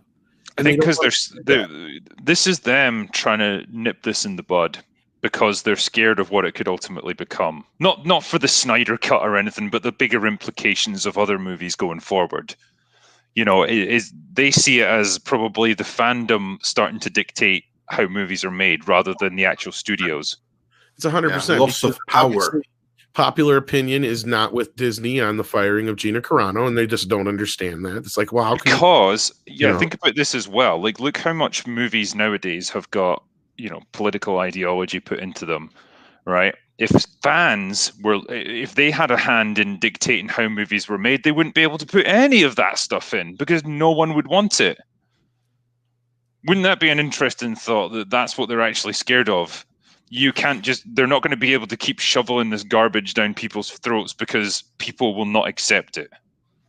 Well, that's actually a really, really good point. And I think that you're hitting a nail on the head there, that they don't want the fans to dictate too much. They don't want to listen to the fans because then that's their ideology out the window. Because what was it that Ann Sarnoff said when she killed the SnyderVerse, or at least she thought she was doing that? What she said is that, no, you're not even going to miss the SnyderVerse because we have so much other cool stuff coming. It's going to be super diverse and safe and everything. I completely couldn't hear all of it. Basically, what she said is, we're going to go so woke so you won't believe it, and you'll be excited. That's basically what she said. That's what they're replacing this. Well, at least they thought that was what was going to happen. They thought, because here's like the thing, and this is something that I've been saying the whole time. They are owned by AT&T, and they're not of Hollywood. They don't have to play the little games by sending these articles and stuff like that. Warner Media does that. I don't think that AT&T have to do anything of the sort. On the contrary, I think that they're simply going to act. And this is something that we saw something of yesterday, because the same day that Hollywood Reporter put out that hit vision, or that hit piece, they also put out this actual news. And this news is that 2 of Warner Media's movies have been cancelled. One of them is Ava DuVernay's... sorry, carry on, Tom. Say, on the heels of news finally coming out that the Snyder Cut was a pretty big hit. Yeah, and this is not a coincidence at all. So basically the story is that Ava DuVernay's New Gods and James Wan's The Trench are movies that are no longer moving forward at Warner. Now, this is pretty fun timing, because these are like Ava DuVernay's New Gods. That is something that was announced with fanfare a couple of years back. We covered it at the time, what a complete disaster it was going to be. She's the one that made A Wrinkle in Time, isn't she? She is. Yeah, that's the one. Okay. Not only that, I know... Good luck, Ava. Let me put it this way. I may know somebody who either knows or knows her personally, and they have said she's a very shitty fucking person. Yeah. And she really does use a lot of this diversity bullshit to her advantage. She's not a great filmmaker either, by the looks of things. I believe this person referred to her as, kind of like a butthole, but with a different term. Yeah. And then we may be talking about the same people or 2 different people even, because like she's pretty well known. Let's put it that way. But yeah, she is pretty well known, and she is pretty well not liked. Yeah, that's the common thing, is that everybody kisses their ass to her face, but they can't fucking stand her. But they're too afraid to say anything because Diversity Hollywood will fucking cancel them. So so they've shit-canned her movie and James Wan's movie with DC. Yeah. So to be fair, though, that's a movie that he was just producing, because this Trench, that is something that has been rumored, and that's a spin-off of Aquaman, of like those piranha creatures, which actually could have been fun with the James Wan producing, but that's now no longer happening. The bigger story, though, is the New Gods, because this is something that was announced with fanfare. And for those that aren't aware, who is pretty central to the New Gods? Well, that would be Darkseid and Apocalypse, like his own planet. That's pretty central in the New Gods story. And this movie about them just got shit-canned. And it's pretty funny also how The Trench got shit-canned, given that it's produced by James Wan, when Walter Hamada, who is supposed to be running the show over at Warner Media, is best buddies with James Wan. Actually, he rose from the ranks of his producer. So what could be going on here? Any thoughts? Well, it should be noted that what James Wan has done for the studio, otherwise though, Andre.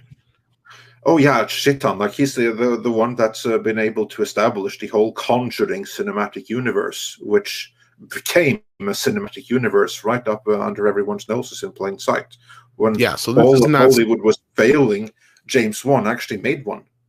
That's what I'm saying. So this is not some small deal that his movie, even if it was just producing it, got pulled.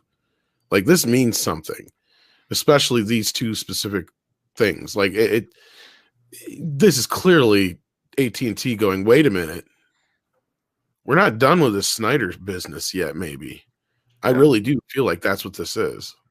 I have heard that this is Jason Killar, that he stepped in and said that, let me have a look at that New God things that you're doing.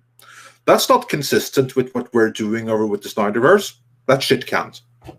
That's the end of it.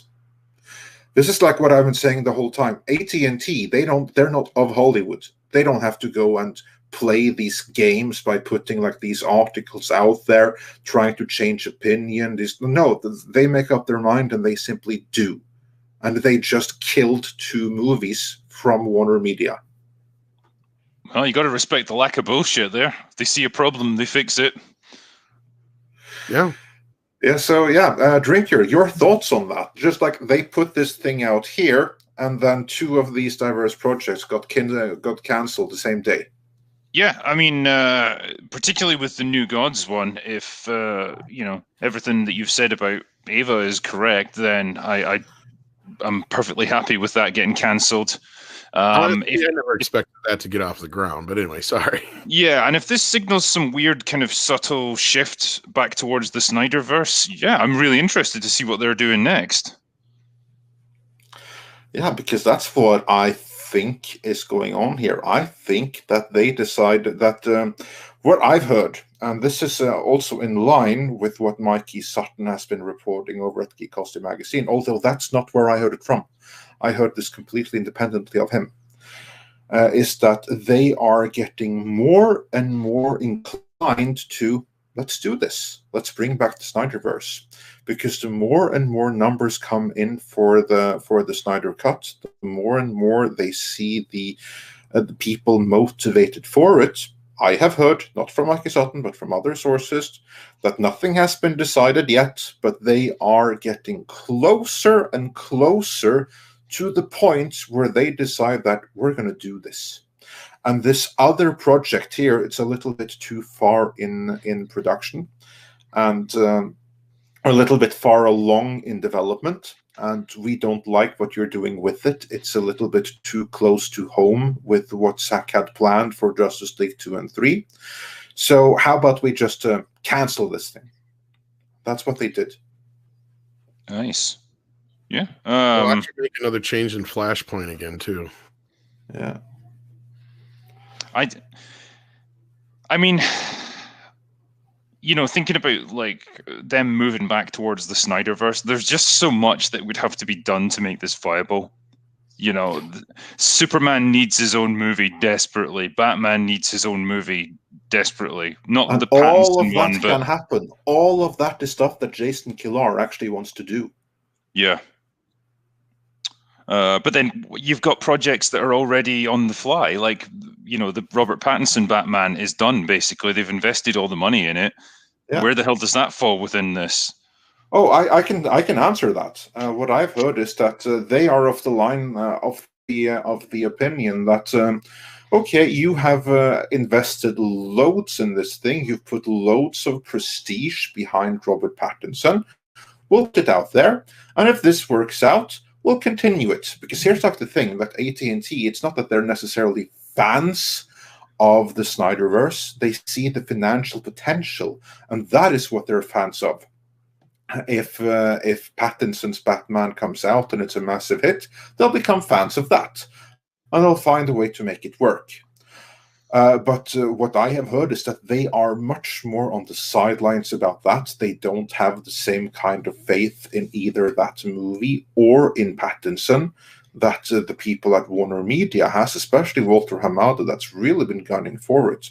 So I've heard that if that doesn't work out, and I do believe that this is something that Mikey Sutton has said too, if that movie comes out and all the people at Warner Media have really put their weight behind it, and if it doesn't become a massive hit, there's going to be some major changes in who is running things at Warner Media. Okay.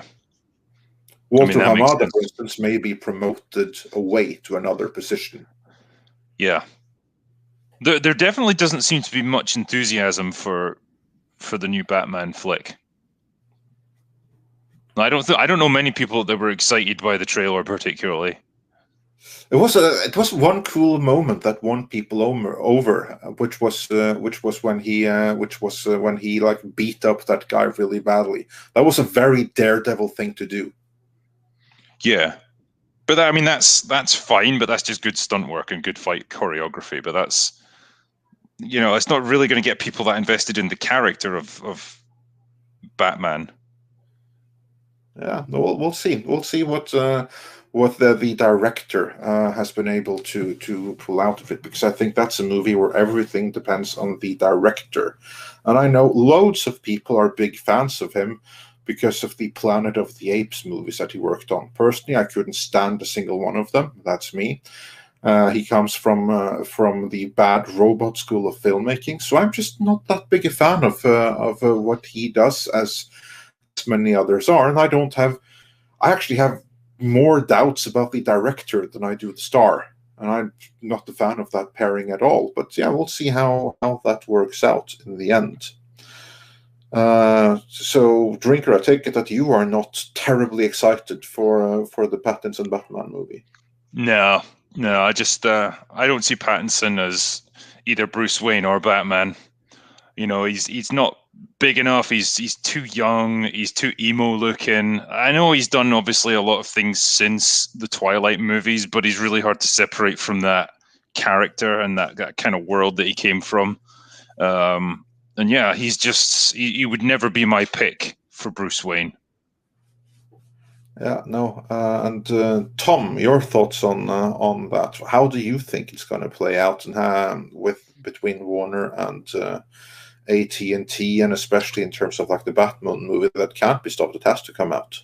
Well, here's the thing. I mean,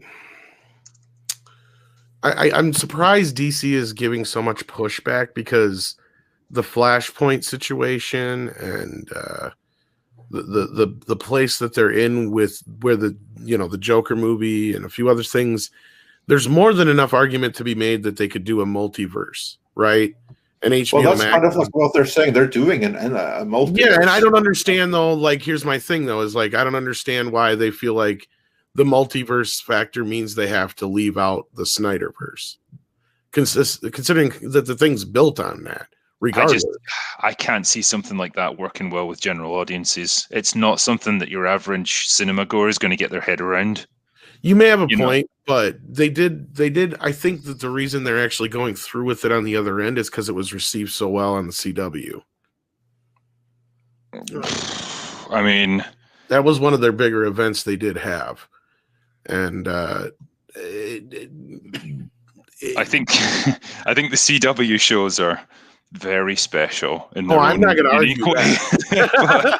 I will definitely not argue that. And I know you don't have a ton of time left here, so like I want to get more of your feelings on this than anything. But like, no, I get where you're coming from to a point, but I also feel like the audience has reached a point where they're kind of used to this by now, if that makes sense, with Marvel and stuff like that, and having shows that are related but not related, and some just don't give a shit. I think Marvel did an excellent job of maintaining a sort of consistent chronology and timeline for the most part, except for when everything wasn't, like with S.H.I.E.L.D. and the Netflix shows and stuff like that, you know. I think so, but they still kind of existed within the same universe. They just used sometimes goofy explanations to set up some of their characters or plots. But they were very much meant to be part of that cinematic universe. It's same with, obviously you've got things like WandaVision and Falcon and the Winter Soldier. You had it with Peggy Carter as well when she had her own TV show. They're all meant to be part of the same reality. They're just, they're just exploring different stories within it. You had a Flash show on the CW that was fairly popular when the Flash was introduced in the movie form. The Lois and Superman show is doing very well. I mean, I don't think people have too much of a problem differentiating that, it's not the same guy, so it's obviously a different version. I mean, I think it's easier to separate them out when it's TV to movies. It is definitely. And I think that's where if like you delegate the SnyderVerse to HBO Max, which I think is what AT&T would want to do, that I don't think people would have as much of a problem, especially when it already has kind of like that built-in audience kind of there for it already. Yeah. So, yeah, I mean, that's kind of where I see things going. I just kind of see like if they're going to be so like separate anyway, because that's what I've been hearing consistently throughout too from, my separate people I've talked to other than the ones that Andre's talked to, where they've said the same kind of shit. Like, yeah, the whole plan now since the whole Snyder business went away was they were trying to just kind of do their own thing, and everything was kind of a soft reboot. But then again, that's where they were kind of having issues, especially with Wonder Woman 84, was people were confused. And I think there's so many aspects of that movie that confuse me. And I think that well, that's the thing, is I think they didn't have time to reshoot anything, and what they did tinker with didn't help, because we kept hearing like, it's not going to be good, and everybody's like, oh, you guys are full of shit. It's like, no, we're hearing very bad things. Oh, I remember the video you put out talking about the test screenings being a disaster, and I can absolutely see why. Yeah, and it was because there was so much confusion with, is this a sequel? Is it something else? What is this? And then the other business was just the fact that the storyline was complete shit. Like, nobody wanted a monkey paw story. So. Yeah, 100%. But yeah, so Drinker, any other thoughts on this stuff before we lose you here? Because I know you don't have too much time left, but yeah. Yeah, on the whole, yeah, I'm fine that Ava DuVernay's lost out on New Gods. Good news in terms of history. Yeah, James Wan, he's a good guy, I guess, with the Trench. But yeah, if it means that they're starting to get some kind of movement behind the scenes, I'll be interested to see what comes of it, I guess. Yeah, it'll be interesting to see how it all is going to evolve. And I think what's funny here, what's different here is with AT&T. They don't do these things. What we see now is they just act. They just act. They go in behind the scenes and they kill the movie. And I think you're going to see the same thing with the Suicide Squad. This very same one that Ann Sarnoff said, it's not happening. We're not pursuing that. I would not be surprised if in a few weeks, maybe a month or something like that, Jason Kilar is going to go in and tell them, oh, we're doing that. I wish AT&T could buy Lucasfilm and work their magic there and just fire people, nix projects and stuff. Yeah, well, let's wait and see what they'll do in the end, though. But so far, I'm a fan of it. But just look at this. Like, they went and they said that, okay, you know what? Although you Hollywood people, you're completely against it, we're doing the Snyder Cut. And it worked out for them. And then they entered the industry and they pissed everyone off because they didn't offer the proper respect to like the gatekeepers that were like used to people groveling at their feet and stuff. Whereas AT&T were like, screw you, we don't need you guys. And everyone was so offended at them. I kind of like that outsider coming in and doing their own thing attitude, especially since they don't actually need them. They are a streaming service more than anything else, and they're going to look at what benefits this. And your old dinosaur model, at least from compared to AT&T's perspective, they don't need to cater to anyone. They don't need to play these little Game of Thrones that everyone else is like doing in the press and stuff like that. They're not part of that game. We see that right here. So I'm inclined to believe, I could be wrong, but I'm inclined to believe that we'll probably be getting the Ayer cut before long. And if this continues, if fans continue to tweet out, restore the SnyderVerse, I think we're going to get that Henry Cavill Superman movie and Batman, and even a miniseries encompassing Justice League Parts 2 and 3. I wouldn't be surprised if that were to happen, because this is such a hit for them that they can't ignore it. They're not going to ignore it. What they will ignore is Ann Sarnoff putting out in the Hollywood Reporter, we're not doing this. For every other studio would be like, well, we wanted to do it, but now we have already put out that we're not doing it and we can't go back in our word. Whereas AT&T are like, we don't care about your word. We're saying it right now. Do it. Yeah. You've got to respect people that come in with just that amount of power and that amount of money where they don't have to be beholden to anyone. Well, and we've been told they care about their image as well. Yeah, and that's part of the reason why they've been why they haven't like just went in and shut down everything. They want to try to be like off hands. But as we see right now, that only goes so far. if they see like, because customers is what they care about first, is what we've been told, or at least I've been told anyway. Yeah. What I think is that Ava DuVernay's New Gods project was shaping up to be a disaster of epochal proportions. Pun intended. Yeah, literally. and they probably went in and saw that if we put this thing right here, this is going to be so bad and blow up so badly, it's actually going to adversely affect what's happening in the SnyderVerse. And we can't have that. So we have to shut this down. Yeah, to me, this is first of all, the first proof that there's serious thought being put into it. Because like you said, they don't just, this project's been in limbo for so long, pretty much, that they could have just let it go away quietly.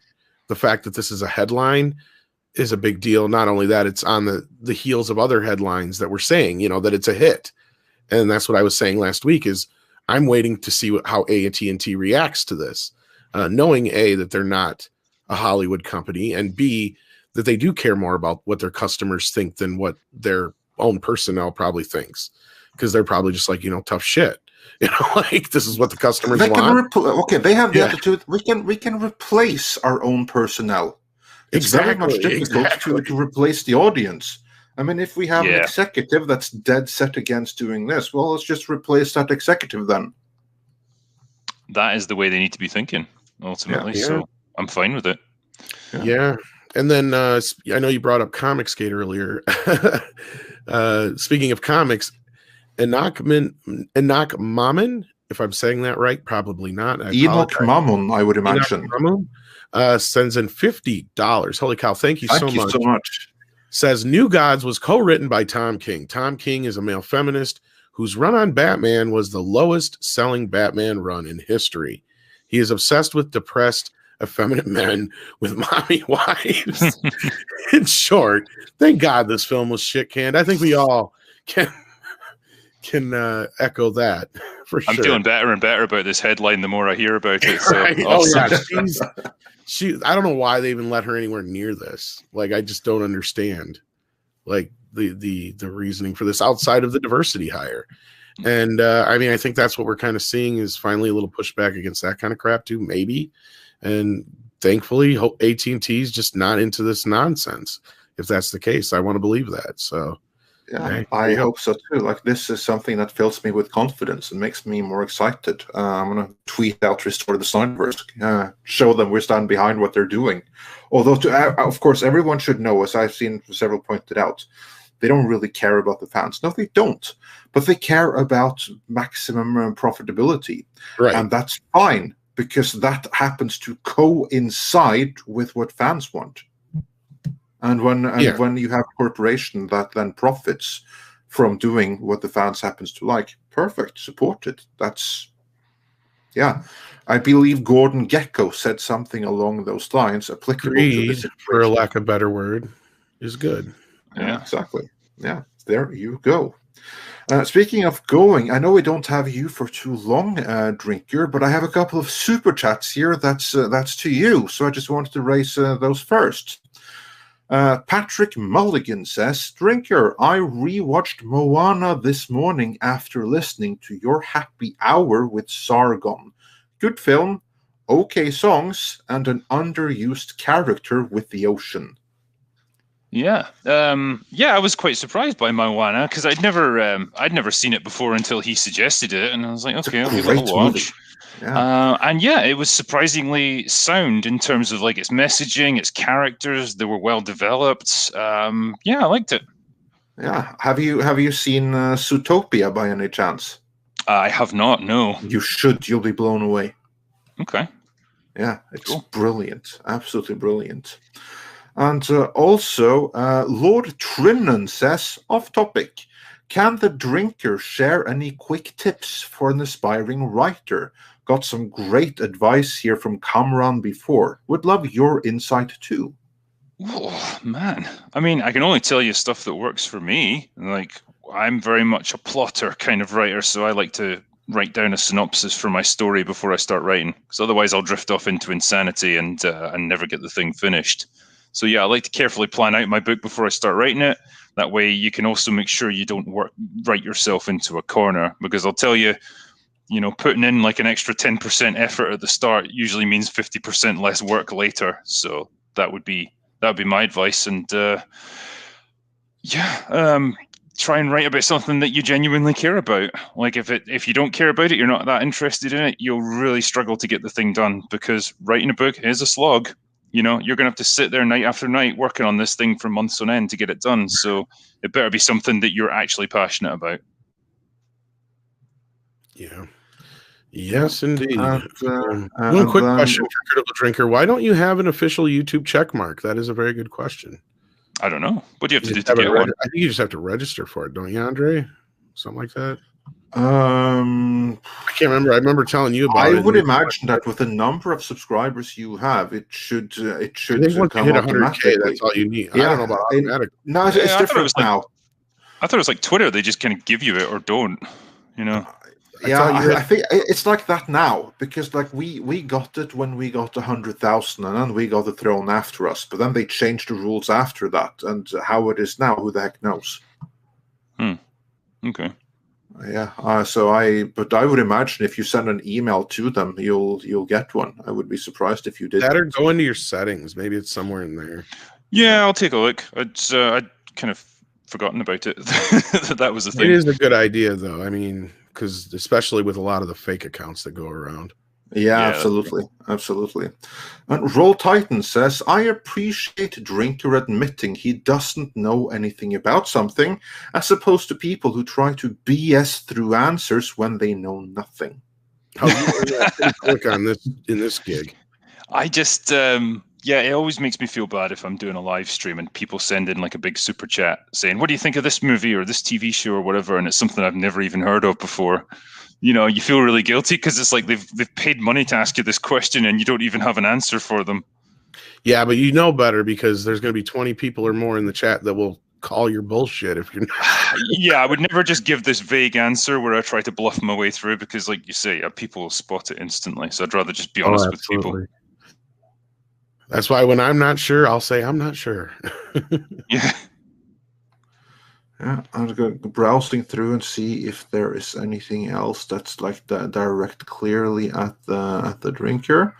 Oh yeah, Patrick Mulligan wonders, Drinker, will you and Sargon talk about Coco next? That's one of the few modern Disney films I've seen, and I quite liked it. People wanted us to talk about Starship Troopers sometime, so that could be a good one to discuss. Yeah, and I believe that was it for those that were addressed specifically for you. So we have plenty more super chats to go through, and we'll get to all of them, but we're not going to go through them on the Drinker's time, since that's something that you have relatively limited of. But I would like to thank you for joining us today. Always a pleasure to have you on. Likewise, gentlemen. It's a pleasure to be here. Yes, thank you so much for your time. Yeah, and for those of you that haven't subscribed to the Critical Drinker already, make sure that you do so, because he has one of the best channels on YouTube with some of the most cogent analysis and everything like that. So yeah, go check him out. Also check out the other channel, Critical Drinker After Hours. I'll be sure to update the description with a link for that also later on. Nice one. All right, well, thank you very much. Anything else you want to plug? No, that's pretty much it for now. Like I say, my next review will probably be Kong versus Godzilla, so I should have a good laugh with that one. Awesome. Can't wait for that. Look forward to it already. All right. Well, I will be going now, so thanks very much for having me, guys, and good luck with the rest of the stream. Take care, man. Have a good night. Take care. Thank you for being here. All right. So let's get into the super chat. Yeah, because when let's then I have to try to find out. Now it's like so much back and forth, but we'll get there.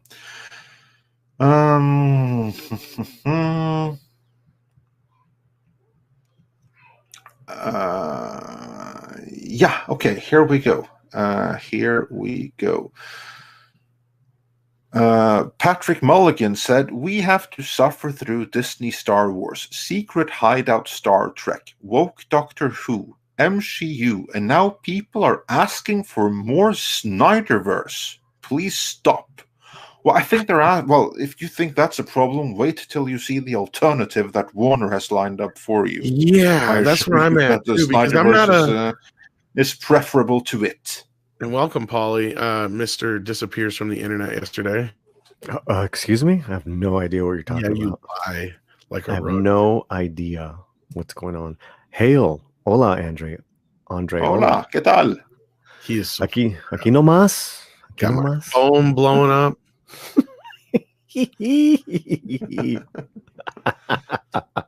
Sorry.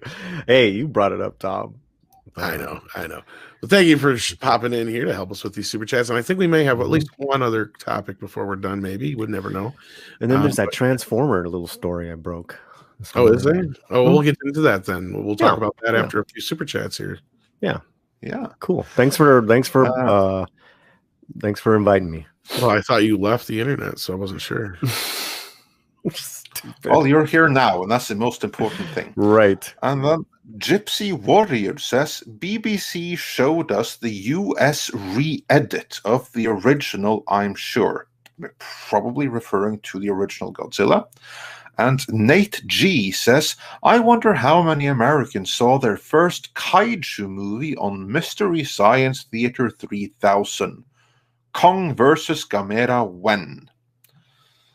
And Willie Woodward said, how come Hollywood doesn't use UPC codes to add to sales and count that to a movie's earnings? Any thoughts on that, Tom?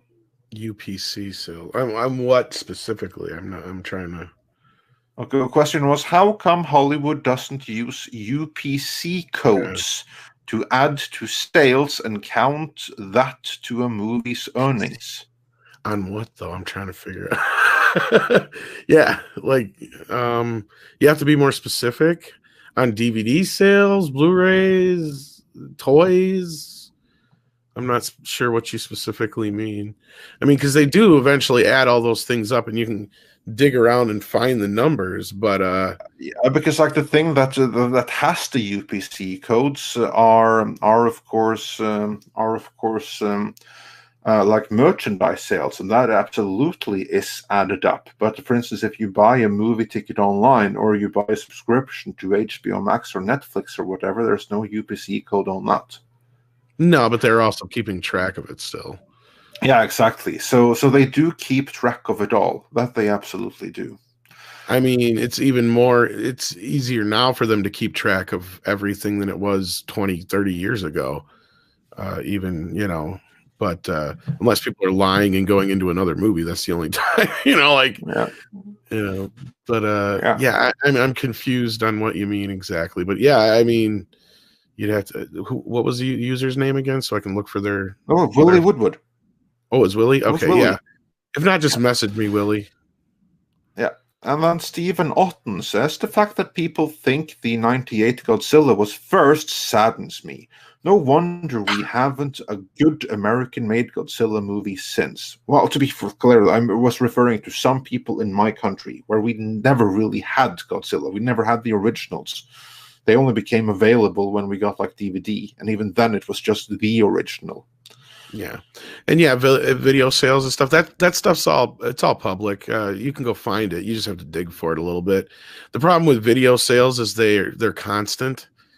So they're evolving over time, and then you have re-releases and all kinds of other things that kind of get in the way of that. And that's also like just one of those things where, yeah, there's plenty of movies that have been saved by home video, or movies like The Lion King that have made almost as much on home video as they did in theaters. So yeah, the info's out there for the most part. If you have any more specific questions, Willie, feel free to reach out to me, of course. You know how to get rookie. Yeah, he can get a hold of us. And the Rookie Critic said for $10, hey guys, Godzilla vs. Kong was awesome. Great battles, but a lot of odd stuff. They should mix Fast and the Furious with this universe, LOL. Have Dom and them be the crazy human characters. Well, certainly be better than who we have right now. And Cesario JPN says for $10, thank you so much, regarding earlier super chats, for a good overview on what anime is and is not, and there are many. I'd suggest YouTuber Kenny Lauderdale's video, Things That Might Be Anime. Spoiler, the rabbit hole is deep. So yeah, make sure you're committed if you're going to go down that rabbit hole and check out Things That Might Be Anime. The Rookie Critic says Godzilla and Kong goes to Mars to fight giant Martians. Yeah, Sure. that sounds like something the in original the chat Japanese movies. That we do. I think he's suggesting a watch party of Godzilla versus Kong 63. That's a possibility because I know that's one of Andre and mine's favorites, or at least as far as that's one of the only ones he. No. It's one I've seen. You've seen. I was going to say you've seen. Yes, I was going to say I had to edge my words there a little bit, but you never know. Yeah. You never know. Sorry if my name is causing a ruckus in the chat. I don't know why. I don't know why. What space? I thought there was a space in the name Polly, and I'm like, no, it's fine. I think there's a space after the in the little space. Oh, That's okay. I'll go fix it. All right, hold on. Yeah, well, as long as one has something to argue about, I guess. And Stephen Otten says, speaking of the Mandela effect, I'm convinced I heard Bruce Lee's death announced in 1979, when in fact he died a month before I was born. Well, yeah, never underestimate the Mandela effect. And Aaron Stone, he sent a $1.57 super chat with no message, but thanks for the support. Dark King says Godzilla versus Chun-Li in Mortal Kombat. Yeah, that would be something. Bill West says Tony only allowed legendary to certain kaiju. That's why we see so many new ones. Yeah, we got that one already.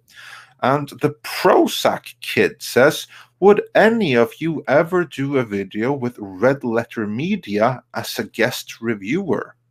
You mean if we would join Red Letter Media as their guest? If so, yeah, sure, I'd be happy to. I'm sure Tom would too.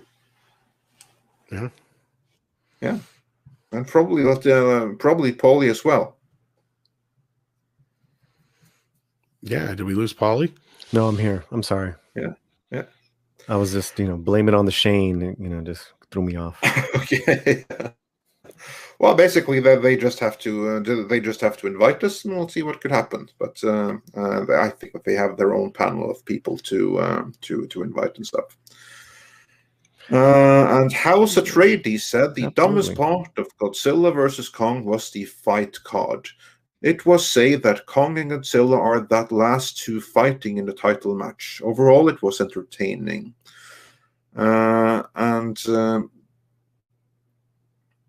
Then we had, let's see, we got that one. We got that one.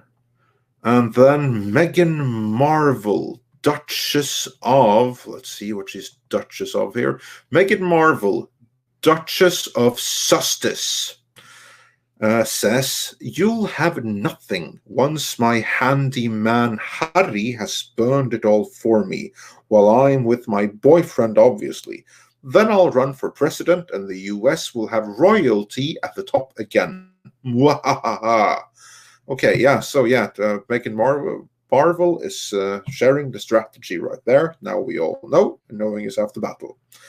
Destiny Captain says Action Force was the UK version till the mid-80s, in reference to G.I. Joe. Durao On says, just curious, where do these two go to the toilet? What happens when they need to go to the toilet? And then I trust that he must be referring to Godzilla versus Kong.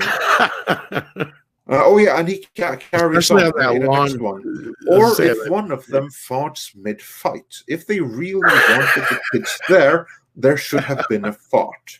Farts are funny. Wow. They can be, but you know what? Kids are smarter than that too. And as far as the first question, yeah, I kind of wondered that myself when they were shipping him across the ocean. Sooner or later, Kong's going to take a shit.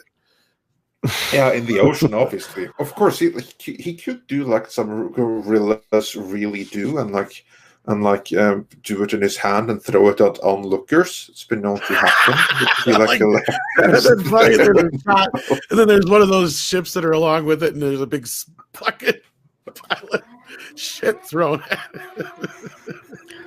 Well, he was laying on his side, right? Or was he assed out on his back? He was drugged out. He was moved around quite a bit. No, he could move around a little bit. He was like mostly sitting or lying on his back. I think that he could like move his butt to like the edge of the ship and like do his business there. Right. But if he wanted to, he absolutely had the opportunity to like launch it. The better question is, where is this fucking Wang? I mean, if we're talking about, poopy Kong, and we got to talk about, King Schlong. King Schlong. Exactly. Like, where is it?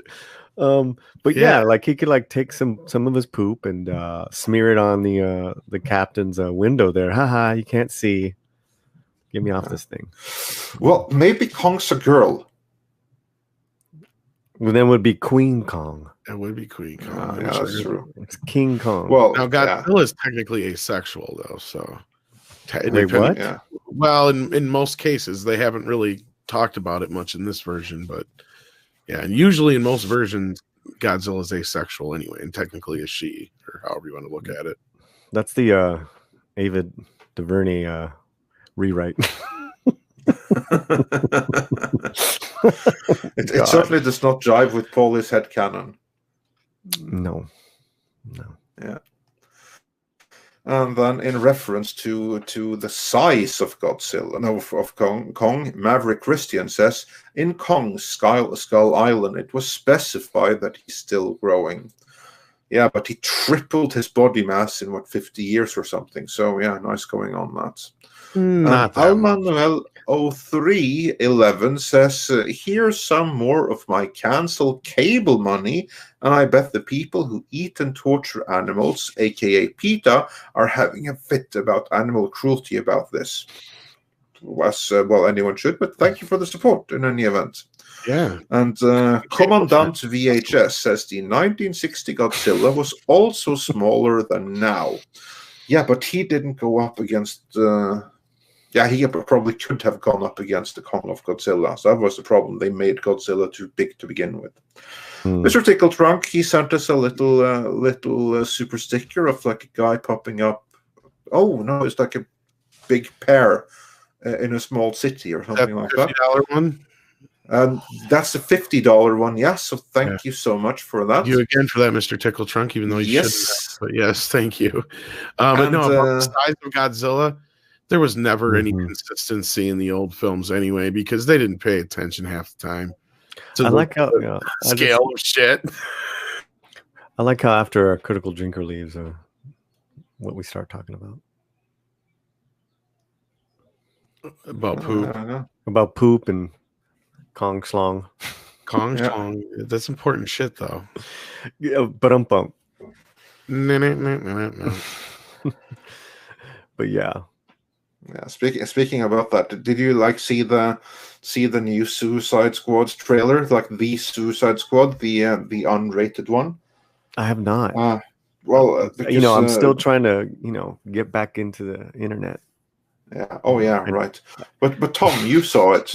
Yeah. There's a new trailer that's kind of a different version of the one we saw. Yeah. I haven't seen the new trailer yet, but I saw the original one on my big screen 4K TV. And there you have like two animals. You have like King Shark, who honestly is what I look forward to the most in that whole movie. I think that he's going to be awesome, and I hope that he makes it. But then there's also like this cat-like creature, right? And he walks around buck naked, and it's not that I was looking or anything, but I could not help notice. But I do believe that there's going to be some cat schlong in there. That's the character I believe that's played by Sean Gunn, if I'm not mistaken. There's certain animals like you just like think like oh, how do their nads look? As far as like human superhero types, or like or at least I do. Crickets. Well, I do believe that in this particular case, you're going to find out. So, Okay. it certainly seemed that way from the trailer.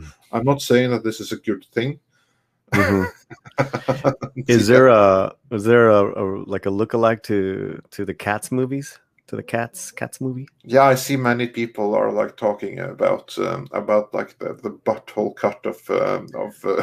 Well, if it wasn't for Kevin Smith, I wouldn't know that they actually managed to put the buttholes in like one of the latest Jurassic World movies. Like, really? Oh, really? Yeah. Oh, wow. Well, it's because Kevin Smith's obsessed with buttholes too. So. Oh my God. Okay, I will. Good. Well, haven't you ever listened to any of his podcasts before, Andre, or no? No, not so much. Okay, well, on one of his podcasts, they actually have a thing. It was a segment called Anne Heche's Butthole. It was because he noticed in the Psycho remake, you could see Anne Heche's butthole. Oh, so right. Yeah. So people would continually send in clips where they managed to catch somebody's butthole. So it became kind of like this whole joke. Okay, and then, I had no idea. Yeah. And then I guess there was like this whole thing between, I don't know if, can't remember who the director was for the last Jurassic World movie, but I think there was some kind of in joke, and then they had tweeted back and forth or something like that. Somebody in the chat probably knows better than I do, but yeah, it was all about the buttholes being on the dinosaurs. It was like he was appreciative of it. On that topic, Tom, you have to deal with this one. Kong has a great pair of wrecking balls. That's very true. Ooh. Yeah, where's his balls? He's got King Kong balls. Just like they say in Sea. Was he neutered at any time? I don't know. Why would you do that? That just makes no sense. Well, if you have like this those conversation big bitey creatures on that animal, so yeah. Well, if you just got lucky enough to come across the Lady Kong and wanted to, right? You gotta babies. Kong's dong, correct. They've never seen Kong Lives, evidently. I haven't seen that. Is that the De Laurentiis one? Yeah, the second one. It's bad, but it's not. How do I put it? It has its moments. Right. Well, and let's move on from those moments and get back to some super chats. Exactly. Before we have another story to cover too, but I want to get caught up a little bit more first. Saxy says, "Gentlemen, thanks for keeping me company while I'm installing a ceiling fan. Old work is a bitch." Oh, well, thank you for allowing us to keep you company. And don't drop it. Yeah, be careful with that. Those are usually two-person jobs. That's always a hard one to do by yourself. I hate changing a light bulb. Well, he has us company. There's something. Well, I hate. No, but Paulie's right. Like, I even hate doing that with like changing the light bulb on those ones where you have the glass thing where you have to pull out the screws and bring that. Like that makes me nervous just doing it by myself. Yeah, I mean, and then who was that person? They're talking electrical too, because hopefully you're not doing it by yourself is the point. Yes. Yeah. And then Mr. Melange says there was a bunch of CGI in The Frighteners. That was Jackson's first foray into it. I love that movie. Well, there was something there. Yeah, there was a lot of practical effects too. Yeah. And House Atreides says Stephanie Janisek Smuggler's Cantina was on the Echo Base network last night. She had a great take on the state of Star Wars and Disney. She mentioned Midnight's Edge. Oh, awesome. I'll check that out. She keeps up with all that stuff. Check that out anyway. Oh, yeah, Stephanie Janisek. She really keeps up on everything. That's her expertise there. She knows her stuff. Absolutely. Cool lady. Now, speaking of the Frighteners, though, Andre, did you know there was that R-rated version on Blu-ray now? There is? I have no idea. I don't know if that was available over there or not. This is the Michael J. Fox one, right? Yeah, it's the extended cut.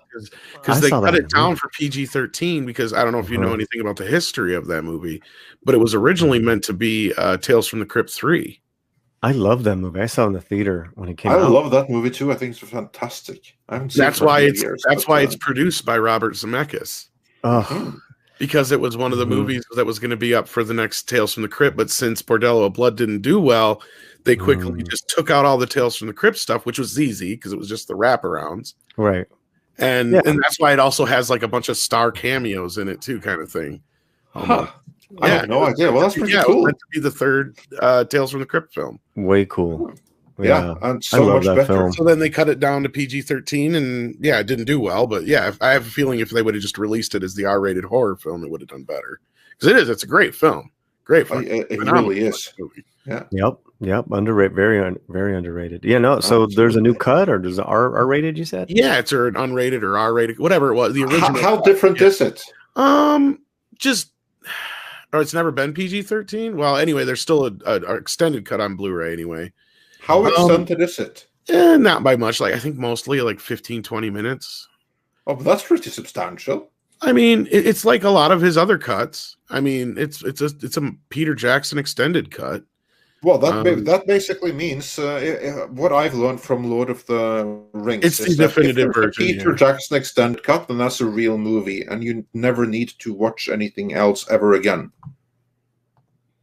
I could have swore it was PG-13, but I guess it was rated R. But maybe that's more of the Mandela effect.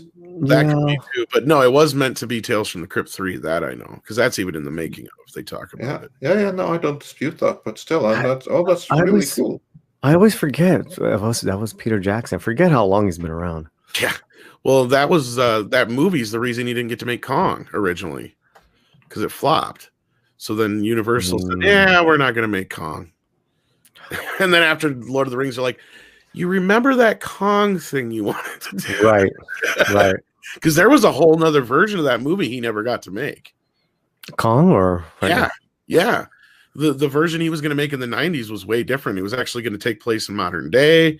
It was even gotten to having pre-production.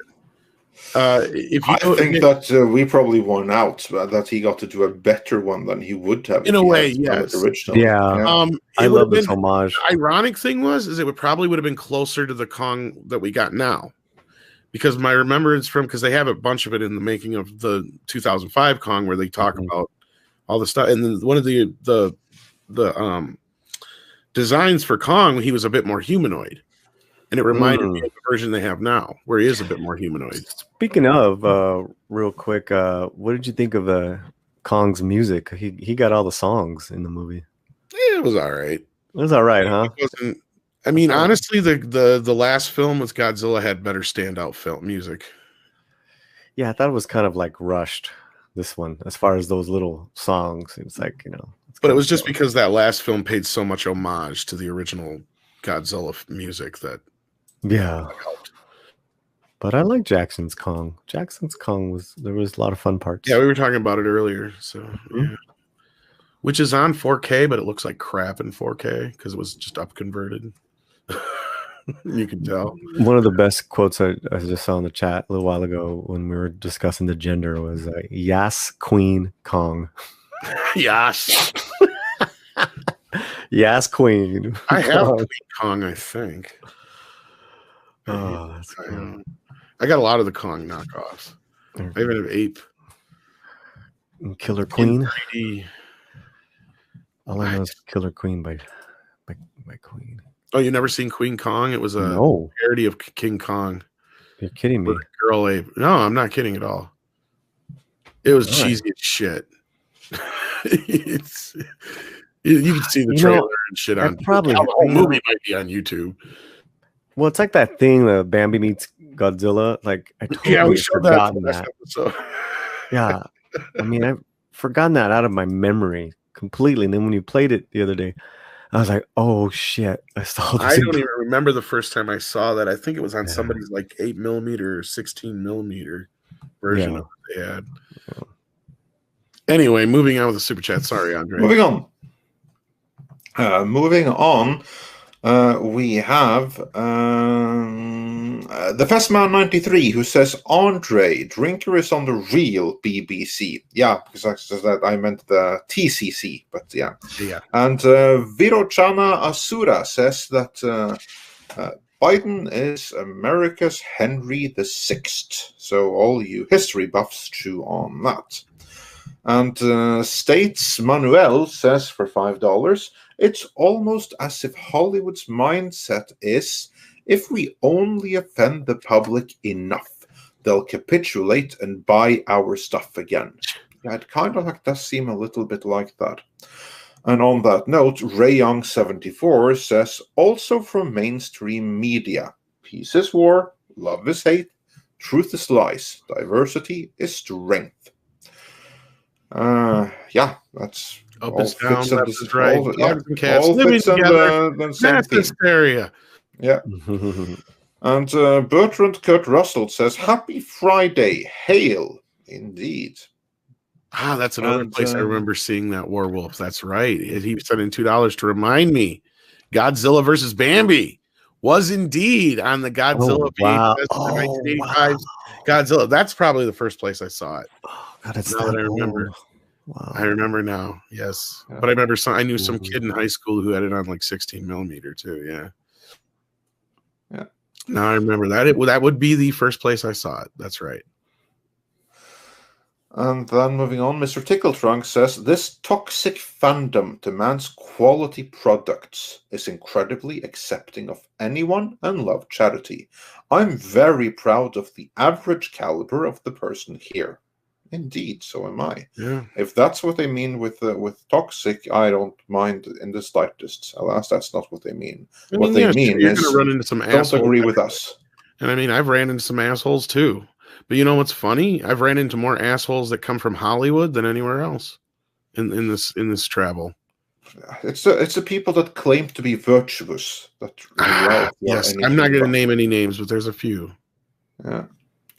My head will explode if I start talking about this. Exactly. You might lose your life. Yeah.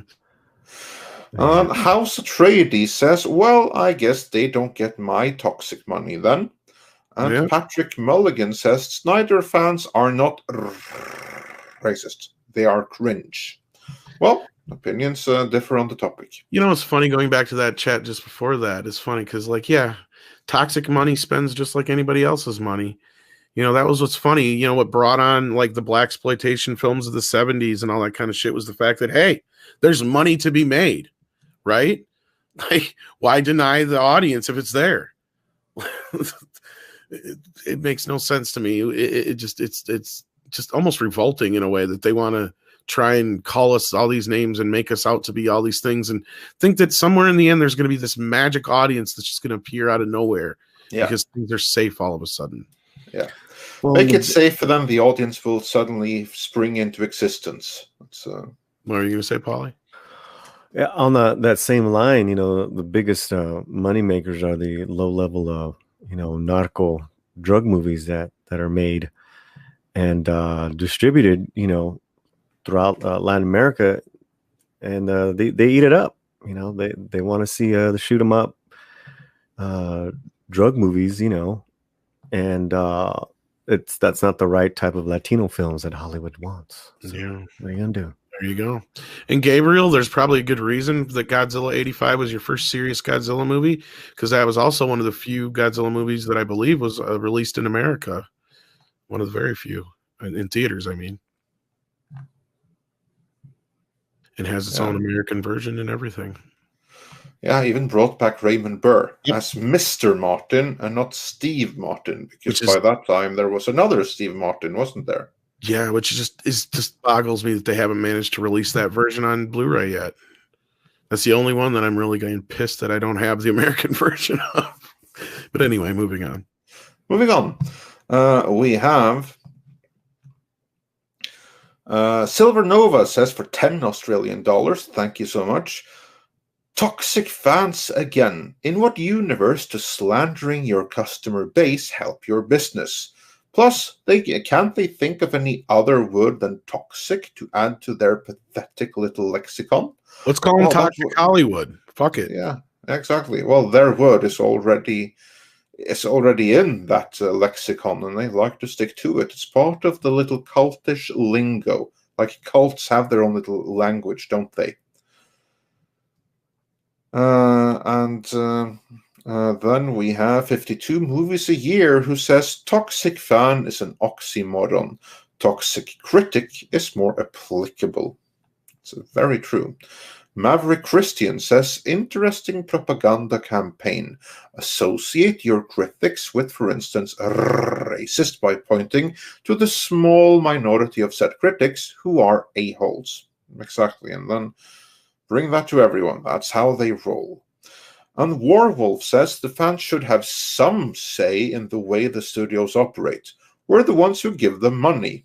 Indeed. And the Hijabi Gamer sent us $2 with no message, or if there was a message, it was removed. But in any event, thank you for the support, and everyone who hasn't already, go check out the Hijabi Gamer's channel. House Atreides says, remember the movie They Live from 1988. How relevant is that movie today? We are Roddy Piper's character rebelling against the overlord machinery. We all need glasses, the sunglasses, so badly. Yeah. And then the Hijabi Gamer sent us another $5, but still no message. But Wonder thank if Google you for took it away, but otherwise, thank you. Yeah. For the support. Joel Rice says for €5, I'm really hoping that AT&T will make money that saves the DCEU. They have almost a perfect cast for Justice League at the moment, and they have their ears to the ground. Yeah, they do, much more so than Warner, it seems. Well, and I'm not even a fan of the SnyderVerse, but I want to see him do something with Batman and Ben Affleck. I mean, that was to me one of the highlights. I mean, that's kind of where this is going. As far as the Nightmare stuff, but I know you were a fan of it, Andre, and I don't see why. Yeah. I mean, I get where Critical Drinker was coming from, where there's like a little confusion, but I don't see why we can't live in a world where there's this multiverse of many different kinds of. Like, well, that's kind of what they want. But they just don't want the SnyderVerse to be exactly one of those multiverses. That's the problem, and that's the thing they're kind of dancing around in all these articles, and in fact, and they're not really dancing around it in some of these articles, actually. But no, like, that's the part that it just boggles my mind, is like, we live in this world, and like, do that, DC. Fuck it. You might as well, because Marvel's killing it the other way. It's been how many years where I know we've been saying it since I've been part of Midnight's Edge, and I was saying that before I was part of Midnight's Edge. It's like, just quit trying to be Marvel and do your own thing. And that's what they've been doing. And I don't mind if I have 3 different Batman, and I don't mind if I have 3 different Superman. At least there's one of them I'll like. You know, like, that's like, I don't have a problem with that as long as you're not killing one for the other. And that's seemingly what they're doing for the SnyderVerse. And I'm here to stick up for the fans of that. I'm like, you know what? Fuck that. I don't agree with that. I may not be on that same boat, but you know, that's not fair to those fans. And when you live in a world where we can have multiple Supermen and Batman, why not? I was rewatching the Snyder Cut. Man, I see why Snyder has fans. I mean, you know, like, even I was like I'm liking it on the third time here, you know. I get it. He's got a fan base. You know, what filmmakers don't have, you know, have fan bases? You know, not many, actually. None at all. They should capitalize on that. I mean, you know, not even, I mean, the Russo brothers, you know, I mean, I don't know how an active a fan base, like, I don't know, like, how people are, like, following them because it's a Russo brothers movie. People are fans of their movies, but there's a difference between being a fan of their movies versus being a fan of them. And like, Snyder has a fan base, and he had that way before this. Correct. Because as I've pointed out many times, I got booted from the official Collider Facebook group for getting in a fight with somebody over the whole Snyder's Jesus shit. Like, I mean, that's the thing. You had a fan base already that was calling him Jesus way back then. Yeah, even Uwe Boll has a strong fan base in a way. So, well, I mean, and Christopher Nolan does have a fan base. I mean, I'm part of that. I go to every movie that gets released. I didn't see Tenet yet. Tarantino is one of the other few. There is a few, very few, because I'm in part of the Tarantino group. Like, anything he does, I'll Did you get kicked out of that one too? No. I meant, like, in general, like, if he does a movie, like, I'm there. Like, I mean, you can ask Andre. Even though it was nothing to do with the channel, but I could not stop talking about Once Upon a Time in Hollywood. I'm like, I want to go see it. I gotta go see it. It's like there's a need to go see that. I remember he's like, I don't care if you're like, no, I'm going. I don't give a shit. Well, you know, someone just said, like, Snyder's overrated. That's not the point, Sander. You know, they say Tarantino's overrated. They say every one of these directors we just named is overrated. The point is, we're talking about them. They have a fan base. Directors don't have fan bases nowadays. The ones that do, and they want to do the universe, you give them the money. You make it happen. I mean, That's to me. Now, That's are Snyder. you saying that? No, in no way are you saying that Snyder is as like talented as Tarantino. But no, I get your point. I get no, your point. I'm not. That's what you're saying is he has a fan base. I said fan Exactly. bases, whether right. No. There's Not equating beyond that. I don't see anyone. Yeah, I don't see anyone getting to the level of Reservoir Dogs, which is hammered onto my wall. And he may be a thief, but you know what? He uses what he does well, so you can't knock him for that. Every artist is a cannibal. Every poet is a thief. Overkilled in inspiration, they sing about their grief. That's right. You too, baby. I mean, that's what great artists do. They take from each other. But again, there's going to be that side that says, well, he's a thief. He's overrated. Exactly. That's what they say about Snyder, Nolan. I mean, what directors don't they say that about? Scorsese? Pretty much. I mean, he's one of the few, and he's one of those I'll still jump on and say, "How no, wait a minute now, Scorsese's a god." So, right. Yeah, I mean, and Tarantino, I mean, and even though where did it just go? It was just here. Chapter Master says Tarantino has been, there you go, he's overrated, just like you said, hasn't been relevant since Kill Bill 2. You say that, but once upon a time in Hollywood, he got nominated for all kinds of shit for that. And not only that, it was pretty original, if you ask me. Same thing with Inglourious Bastards. A lot of people forget about that one too. Well, I was just doing a top 5 for the channel on Cuarón films. Cuarón's a master. He's got a little small, base, Children of Men, Gravity. What's the other one I was thinking of? Azkaban. These are unique directors, whether some are overrated or not, less talented or not, they have their fan bases. And I think going back to Snyder is Warner needs to ride that puppy out. That's all I'm saying. Let it ride, man. What I just thought of that I know if Andre and I love their fan base because every time we bring them up, they just go after us. You know what I'm thinking of, Andre? Not right now. This second. Ridley. Go for. Oh, of course, Ridley. Yeah. Of course, Ridley Scott. Yeah, our favorite. Yeah, we even had our good friend Gary J. Tunnicliffe come on to challenge us on our views on Ridley Scott. Yeah. Only to have to capitulate in the end and admit that he's not that great a storyteller. But he was like, don't you dare put him in the same category as Zack Snyder. Although I totally do. Well, I don't. I'm just talking about they all have fan bases, and they're passionate, and that's that's who they're the consumers, man. They're paying for the product. Yeah, and that's good and well. Yeah, and don't forget about Hateful Eight. Now want to get paid. Yeah, I forgot about Hateful Eight too. That thing's a fucking masterpiece. Well, Tom, you mentioned Academy Awards, and some people were like in the chat, big deal. And and I agree with you, but anytime a Tarantino movie gets released, it's an event. It's talked about. He always gets nominated. He's like the new Scorsese. Now that Scorsese won his Oscar, he always, Well, Scorsese didn't win shit for years. I mean, no, I know. That's what I'm saying. Tarantino's already won a few, right? He did for writing, but not for directing. Oh, he hasn't won the director yet? No, just for writing, from my recollection. Unless I'm wrong, somebody please correct me. But he won Pulp Fiction years ago. That was for writing, as far as I know. Yeah. I'm just talking. I was rewatching it, and I see why people love Snyder. It's like, it's a little too much for me. I was enjoying myself a little bit more the third time around. But what else has Warner Brothers got? J.J. Abrams? I mean, Warner Brothers actually they have him, and they paid $500 million for him, which, by the way, was a Warner decision, not in AT&T. So yeah. I mean, because I'm under the understanding they didn't really bring him in there to take over the DC universe or anything. No, they didn't. Little pocket.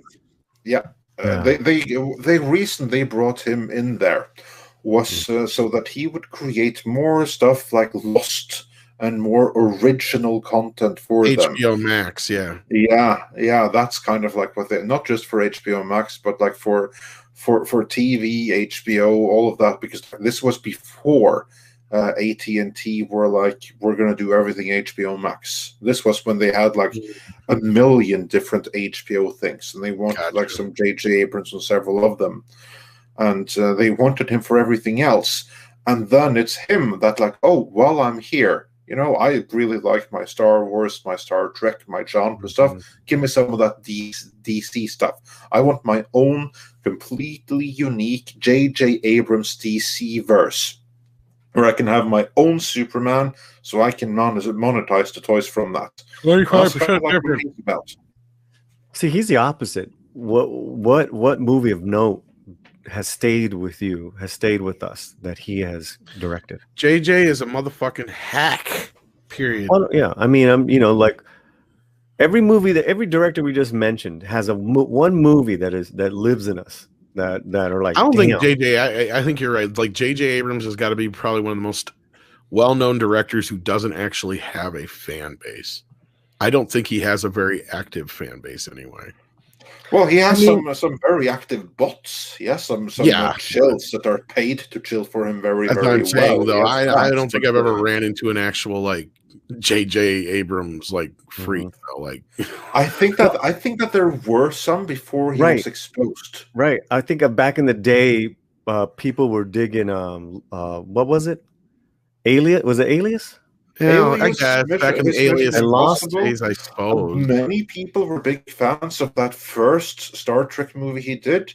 It was with Into Darkness and that Super 8 thing that I think that many people kind of like exposed him and said, "Whoa, this really is a hack, isn't it?" I think that's where it really turned, and people started like to wake up.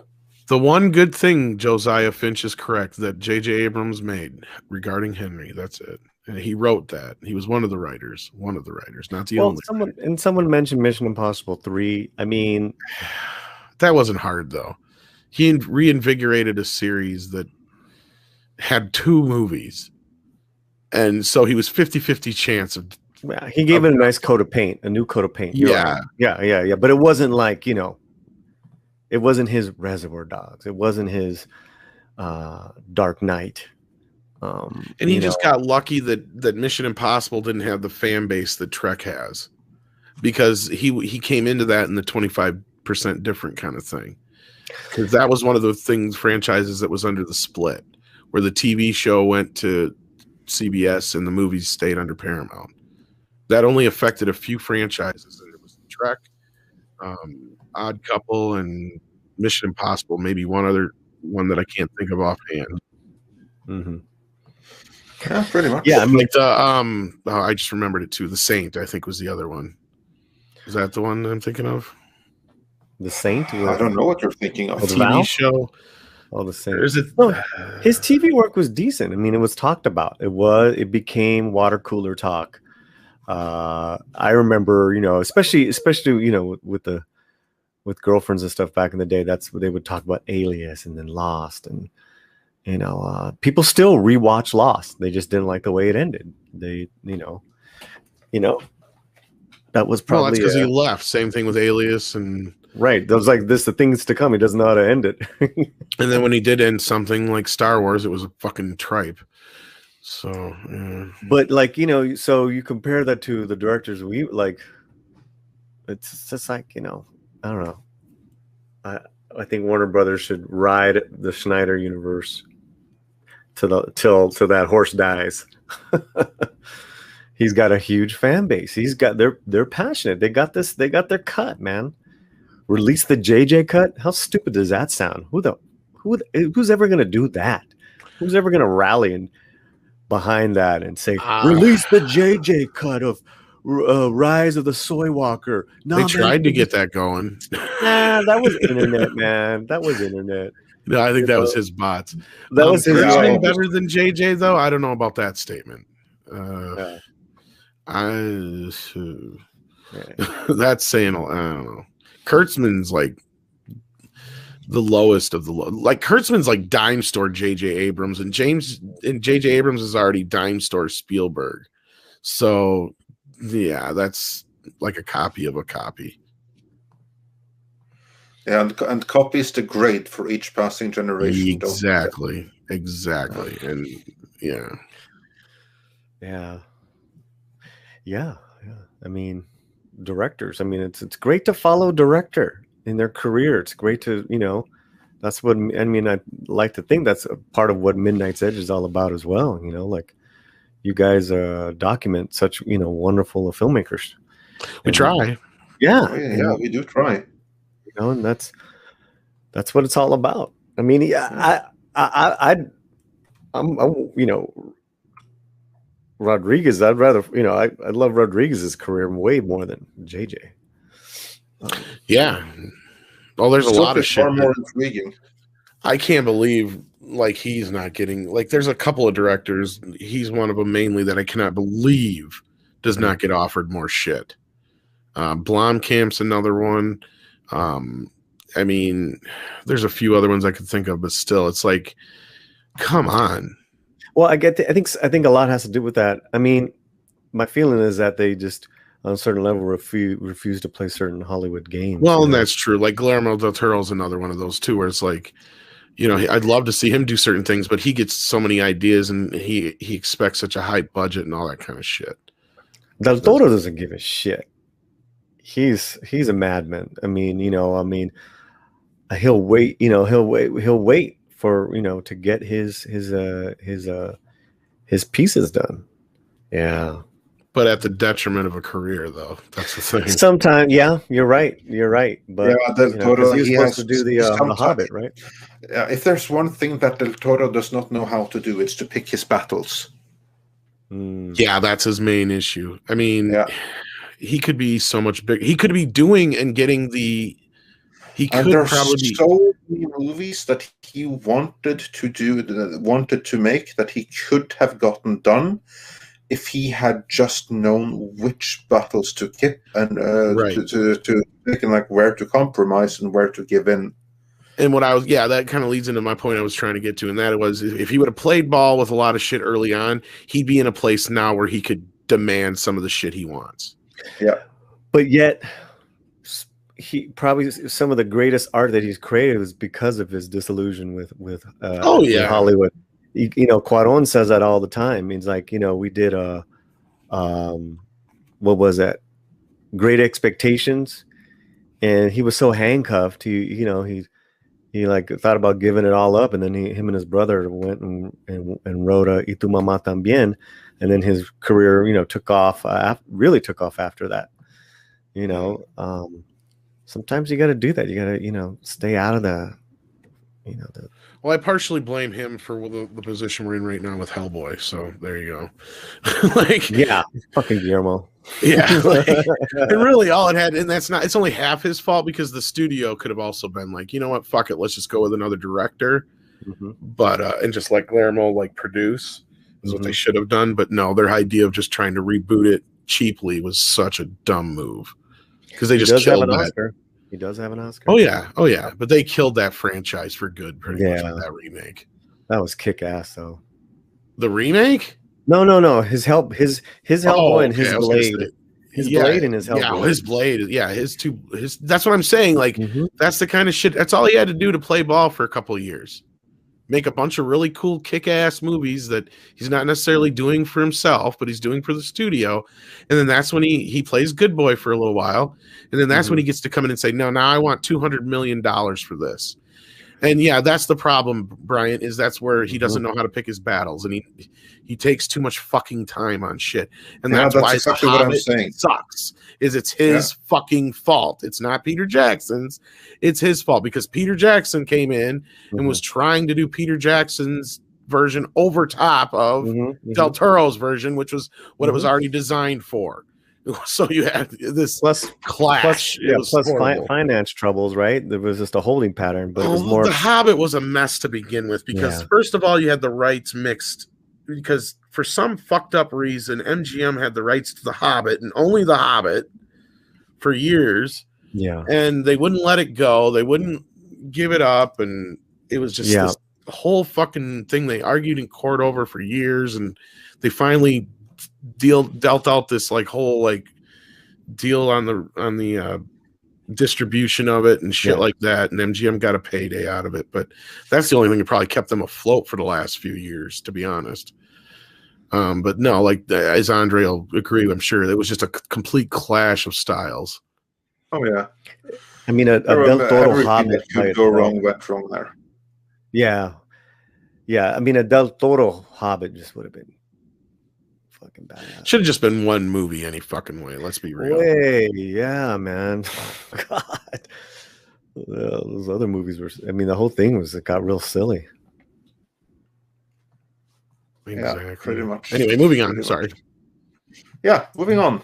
Just give me 1 second here, and we'll get back to the super chat. So George Miller is another director, but I think he's lost his way a little bit. I mean, people loved Mad Max Fury Road, but I was one of those early on where I was just like, yeah, this is just a bunch of whammon powers disguised as a Mad Max movie. And really all they do is drive in a straight line for an hour and a half, and then they turn and go back. That's the movie. That's it. There's nothing else. And yet he's got a following too. He does. All these guys, you know. Speaking of following, we have a few super chats. Joel Rice says, this is going back a little bit older now, so we can't bring them up on screen. I'm really hoping that AT&T's will to make. Oh yeah, we got that they will make money and save the DCU.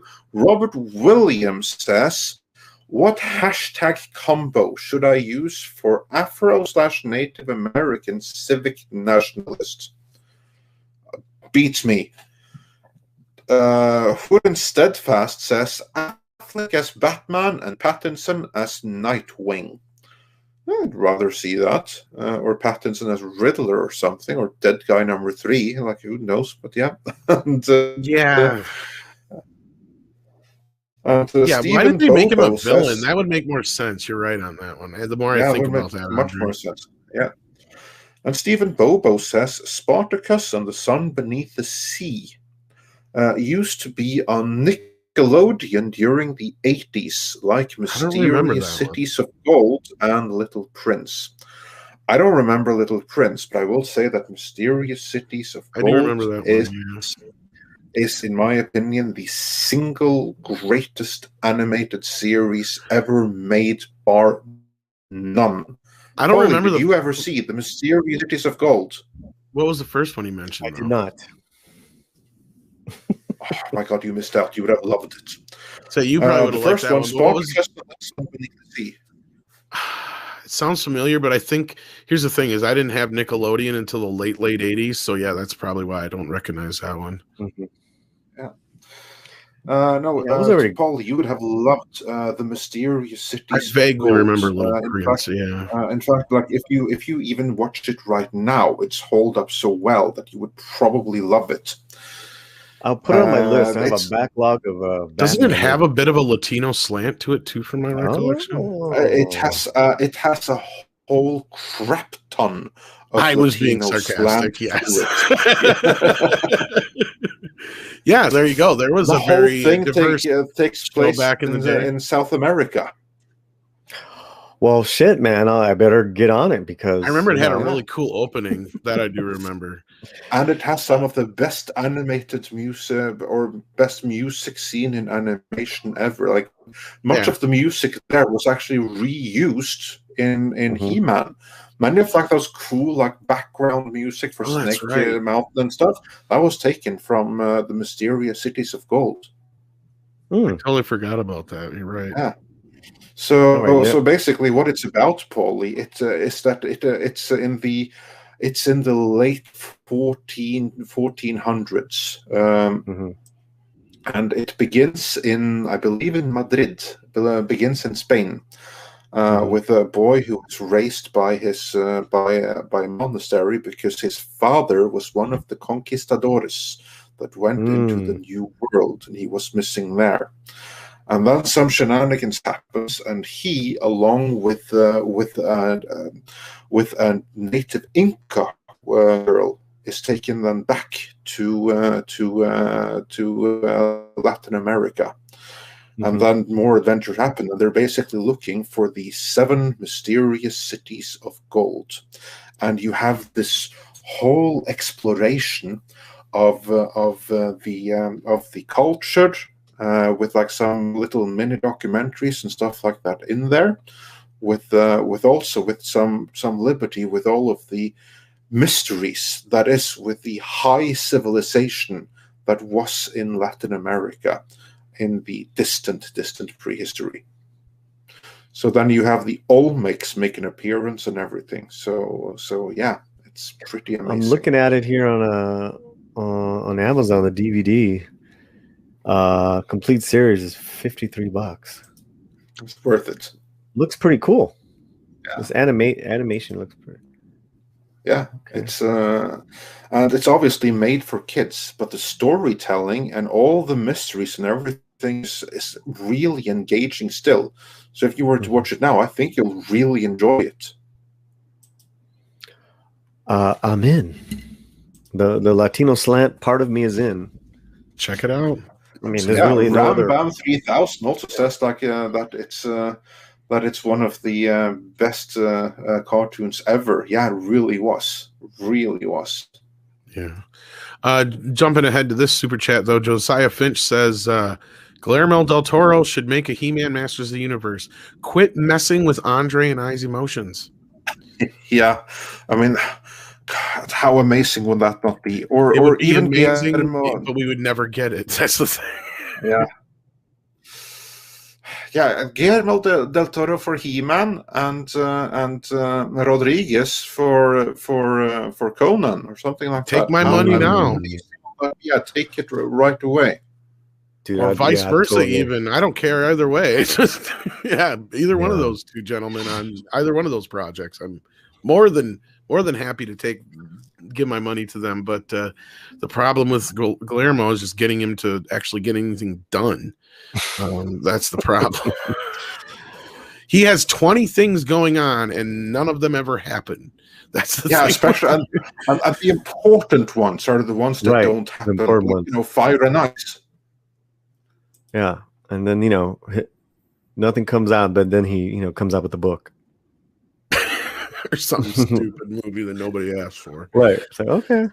Oh, not all of his movies are stupid. I'm not saying that, but Sanders, stop it. We'll never get a Del Toro TMNT, but Rodriguez. Now that would be somebody. Oh fuck, I would eat that up. They'll release the Del Toro Hobbit cut. There is none, unfortunately. I mean, that's pretty much. I mean, it was a. I can only imagine what Del Toro was going to do with that movie, but yeah. I don't know if it'd been better or worse. It's hard to say. It's very hard to say. Yeah, it is indeed. Back to Super Chats. Back to Super Chats. The Super Chats are as follows. Next one would be... we got that one. Hyper B-Man says they're playing with fire if they go with a disjointed multiverse. Marvel set the standard. DC needs to adhere to something like it, but not in tone. And Star Fury says for $5, hey Tom, mind your words. The Punisher on Netflix was awesome. All my military buddies loved it, especially the opening music. Oh, I never said anybody didn't like it. I just said that now it's not canon anymore. But I don't think people had a problem following it just the same.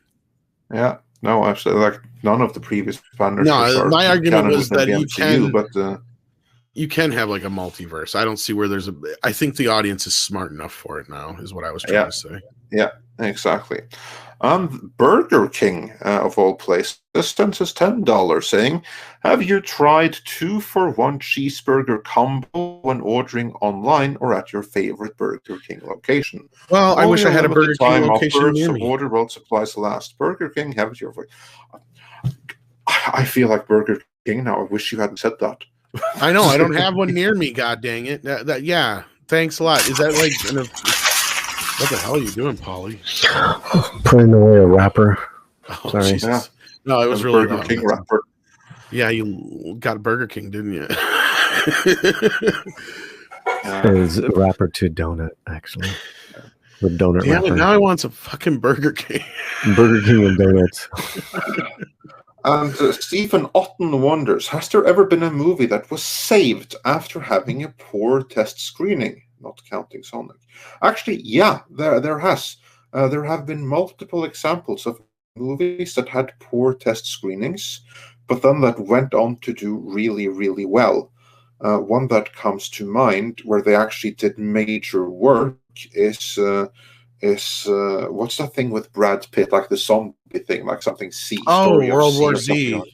Yeah, World that War one. Z. That was They one that tested awful. They reshot a crap bunch ton, of and the they movie. actually saved the movie. So that's one example. And then in terms of like movies that had like poor pre-screening, test screenings, but still did well, that has happened quite a few times. I believe RoboCop, for instance, was one that got like a so-so test screenings, but it did amazing with the audience. I believe that was one. So that actually happens from time to time. And the Hijabi Gamer sent us another $2 with still no message attached, which makes me think that maybe it's getting removed, but we thank you for the support in any event. And Nal White says these executives need to adopt machine-like logic. You know, I'll take with them even trying for logic at this point, which they seem to be failing miserably at. And Dash Des says for 10 Canadian dollars, thank you so much. Hi all, sorry I'm late. I think maybe we need some of what Andre called not being beholden. If we can get what folks want to see, AT&T not caring about all the political shit and hanging ringers. Yeah, exactly. Just vote with your wallet and show them and be pragmatic. And they, thankfully, so far, are a pragmatic company. And that's exactly what is needed. And then, let's see, because now I have to refresh again.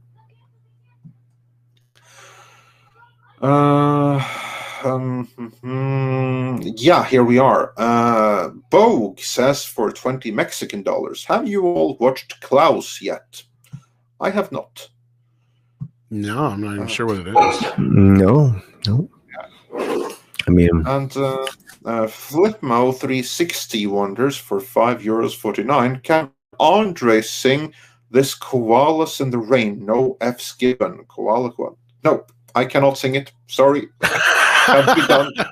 I do not sing. Andre doesn't do music, I guess. So I don't do music. I don't do singing. So I'm very sorry to disappoint you.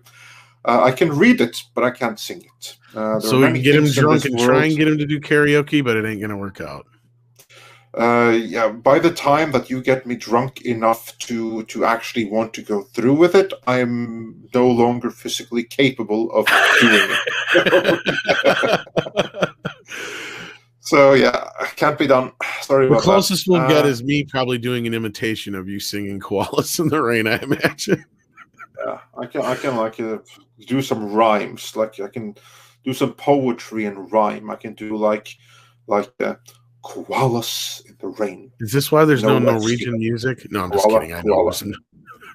I don't sing in Norwegian either. Thank you very much. I'm just kidding. I'm sure there's Norwegian music. Yeah, but there actually is Norwegian music. I wouldn't know what it is. One too. But it's not gonna. It's like there's some really cool Norwegian music for any flavor. But none of it features me singing. Koalas in the Rain. Yeah. And ToxFox says, is EFAP controlled opposition? I don't know how much control there is in EFAP other than the control they exert themselves. So it's controlled in that way. I don't know about in opposition. What way? Like Valiant Renegade says, "Hey, show great box office for Silicon. Son and I went opening, and hopefully again for Mortal Kombat. Save the theaters. Oh, I can't wait for Mortal Kombat. But yeah, save the theaters. Of course, the theaters just got a huge bailout at your expense. So I have much less sympathy right now. Dash Des says for $5 Canadian, could AT&T and Shapiro perhaps be the flag bearers of woke? Movies are just movies, but are a fair barometer of society. You know what? That could happen. We'll see in a year from now, but that could happen. Valiant Renegade also says, well, this show has literally gone into the shitter. I think that's the deal we were talking about. Kong poop. King Kong poop, yeah. Well, it's a monkey. What do you expect? Poopy talk. Yeah, I actually read an article about that. They were like comparing who's going to poop most, Godzilla or King Kong. Probably Kong. Yeah, that was their conclusion too. Warwolf says for $5, Godzilla was always male, Tom. Even in the 98 film, he was male, but reproduced asexually. The 98 cartoon was male, but couldn't reproduce. Whatever. Yeah, well... I don't think there's a huge difference between. And I think he meant Godzilla. Did he say Kong? I'm just now wondering if koalas. Godzilla was always male. Did I not say that? Yeah, I think he said Godzilla. Kong, okay, maybe you did. Maybe fine. Anyway, maybe I should have heard 100% right. Godzilla was always male, Tom. Even in the 98 film, he was always male. But blah blah blah. Yeah. So if I said actually, wrong, after the first movie, Godzilla. It's technically not even the same Godzilla. So whatever. But yeah, because the original Godzilla dies at the end of the first movie. It's a different Godzilla in the second film. And then he comes back as Mechagodzilla, or his skeleton comes back. Well, no, there was one of the. He's technically Godzilla Jr., and then one of the other babies, I think, grows up too, if I'm not mistaken. But anyway, yeah, there was so Godzilla's died a few times. Yeah. And then Prince Andrew says for $15 Australian, I just want to thank Midnight's Edge and the chat for the fun we have here. I've had MS for just over a year and sleep is rare. Great to have a laugh and enjoy sane pop culture. God bless, guys. Oh, well, we're so glad that we can be of some assistance in what's obviously quite the adjustment. But yeah, very glad to hear that we in this community can be of help, and I kudos to everyone out there who is making this community what it is. Cannot appreciate or understate that enough. I think I can make a video though that would make up for a lot. Godzilla in the rain. Godzilla in the rain. No fucks given. There's plenty of footage, I'm sure, of Godzilla in the rain. So. Yeah, he probably towers above the rain clouds anyways. So why would he care? Does he fart in the rain? How do you think he takes a shower? I mean, it's just Godzilla. Yeah, that might work. Godzilla in the rain. Forge says, I'm watching Godzilla vs. Kong in theaters, first time in a year. Yeah, awesome. Glad to do that. You're back again. Warwolf says, Martin won Best Director for The Departed. Yeah, I remember that. That was like that was a big deal. The Departed. Yeah, I had to go to a remake to get it. But it's a really good movie. And then Josiah Fitch clarifies regarding Henry, LOL. And Bertrand Kurt Russell says for $10, J.J. Abrams is like locusts. He's moving from planet to planet, his whole civilization. After he's consumed every natural resource, he moves on. I'm next. As stated by Superman. And ActionCom wonders, do you think cinema has seen its day? Polly, do you think cinema has seen its day? No. I agree. I think Kong and Godzilla is proving that people want to go to theaters. And not only that, we've talked a lot about how even during this whole shutdown, classic movies that theaters were showing were doing very well. Yeah. Very well. So I think that's proof that people are more than willing to go if there's good shit to see. I think the way of the big cinemas are going to be, are a thing of the past. Maybe more localized, specialized cinema theaters. Movie theaters that aren't so huge. But I could be wrong about that. But definitely during the lockdowns, it just shows you that people were going to the movies no matter what. Yeah.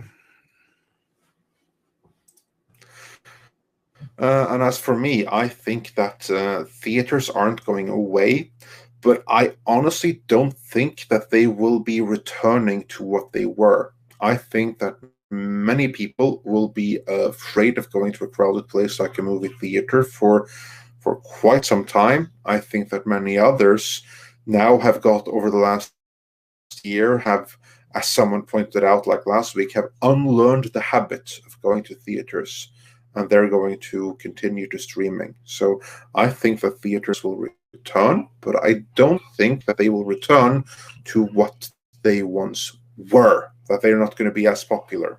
I think that's what my you'll see is on that. It'll be more specialized in a sense, like the bigger movies will be the ones people go out for. But otherwise, I think the theaters have turned around and they've realized, you know what, fuck you, Hollywood. We don't necessarily need you.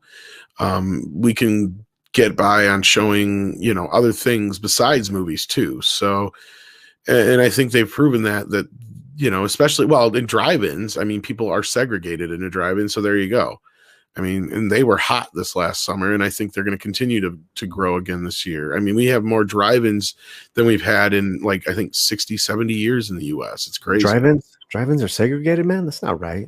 Well, no, in a sense that you're all in your own my car. rights, man. I got my rights, man. I only segregated. Go listen to the Cheech and Chong drive-in sketch. You're right, though. Drive-ins are really popular right now. Can't breathe in here, man. Yeah, I have rights. Moving. Yeah, well, you have your rights. I'm not taking them. I'm moving on from there. House Atreides states the destruction of Vulcan was when Star Trek died. And Josiah Fitch says that Guillermo del Toro should make one more time, because we took it already, but I have to get the name right. Guillermo del Toro should make a He-Man Masters of the Universe. He absolutely should. Automata clarified that Spartacus was on Nickelodeon from 86 to 91, and he saw it back then, and it was fantastic. Star Fury says the two best cartoons of all time are 1, Exo Squad, and 2, Brave Star. My first film I ever wanted to make out to film college was Brave Star. Kudos for mentioning Brave Star. Such an underrated series. Marshall Brave Star was amazeballs. Such a shame that it wasn't the hit that it deserved to be, and kind of like ended Filmation.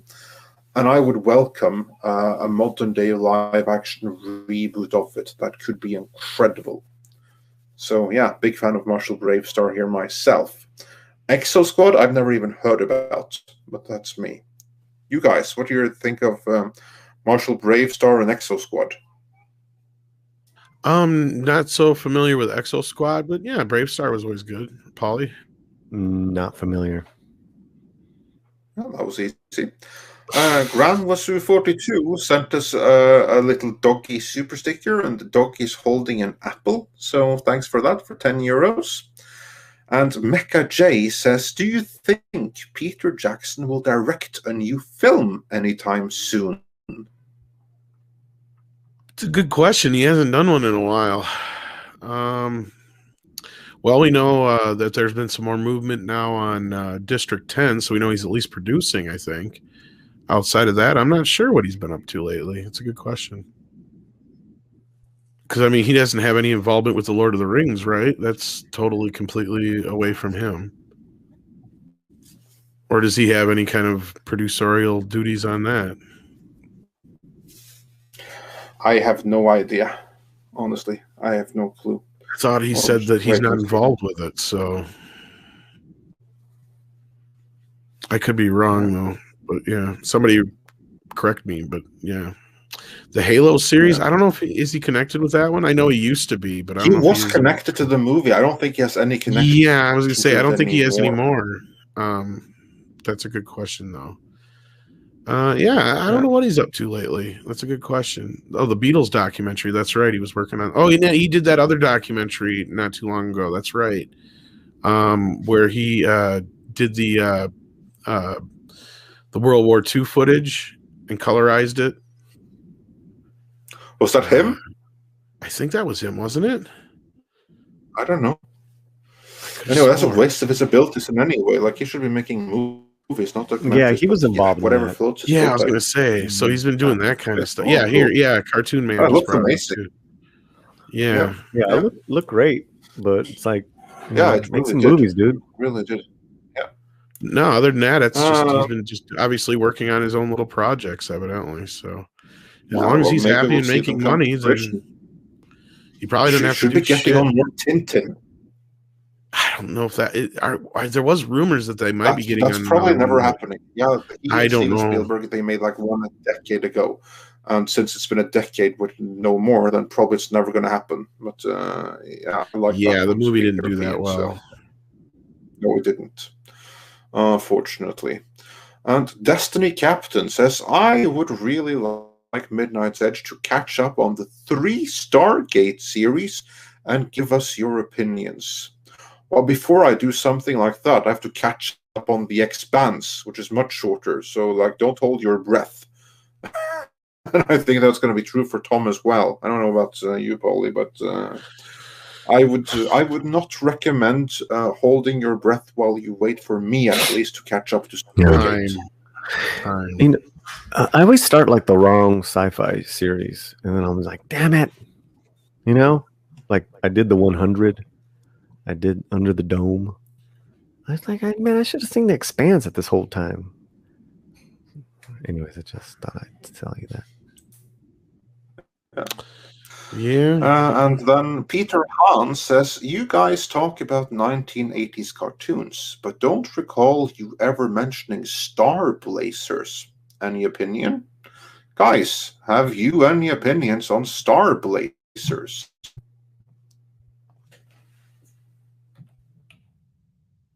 I will put it another way. Have any of you ever heard of Star Blazers? I've heard of it, but I don't remember it. I'm looking it up now. For some reason, I feel like I've seen it, but I just don't. It's not ringing any bells, though. Like, it looks familiar, but it may have been on some channel, and I've seen an episode or two, but no, nothing I can really get. One of the things that they made Robotech out of? I was going to say, it looks kind of like a Voltron kind of thing almost, but at least with the costumes. Because, but because as for me, I have though. Yeah, I have never even heard about Star Blazers until you told me right now on this. Oh, it's Battleship Yamato. Okay, yeah, we need Rob for that. He would know more. Yeah, I vaguely remember it. But I didn't get a lot of channels that had a lot of really cool stuff when I was a kid, so I was pretty much stuck with like the 3 networks and PBS and shit. So yeah. I didn't get a lot of cable channels till I was older. Yeah. I have no clue, so sorry about that. And Justin Fountain says, sing, Andre, sing. No, Justin, no. Well, unless maybe I can do like a team up with in Tom's Nest single or something. Maybe that could happen. Maybe that could happen. Never know. But yeah, you won't sing though. Yeah. Well, we'll see. Never know. But yeah, if you, don't hold your breath waiting for me to sing or to watch all of Stargate. Still working on an album. And Josiah Fitch says, speaking of directors, what do you think about Michael Dow's Goon, Take Me Home Tonight are some guilty pleasures for myself? Okay, gentlemen, what do you guys think of Michael Dow's? Who? Yeah, that's exactly my thoughts, because I'm looking my the guy first up because I've reaction. never ever heard of him. Let's see what he's made. I'm looking him Now I up gotta look him right up. now. What has Michael Dowse done? How do you He spell has it? done Dowse. Okay. He's directed. For instance, this. Looks like It's nothing all I've seen. yeah. This Sorry. goon. This goon thing. Heard of With it. the guy who Yeah. was like hot in the 90s. Well, he did That's Stuber with Bautista. I've never seen any of his movies, but I remember Goon because I remember Kevin Smith losing his shit over that movie. I remember seeing the poster, but I've never seen the. I haven't seen a single thing that this guy's made, so I have no opinion on him. The short version was Kevin Smith wrote this hockey movie that it was going to eventually be a TV series, and then it just kind of went away. But what's his face? The guy that you're talking about, Sean William Scott, was supposed to be in that, and then he went and did this Goon movie instead. So Kevin was all pissed about it. We also said that Take Me Home Tonight is a guilty pleasure. I vaguely remember the trailer back in the day where it was like an 80s homage with Topher Grace. I think maybe I've seen that one. That sounds familiar now that you said Topher Grace is in it in the name. Yeah, I vaguely remember it now. It wasn't bad. It was all right. Well, there you go. Yeah. I mean, Stuber looked totally unwatchable. Sorry. But I never had a need to watch anything, so yeah. Well, I'm not familiar with him and no opinions. Therefore,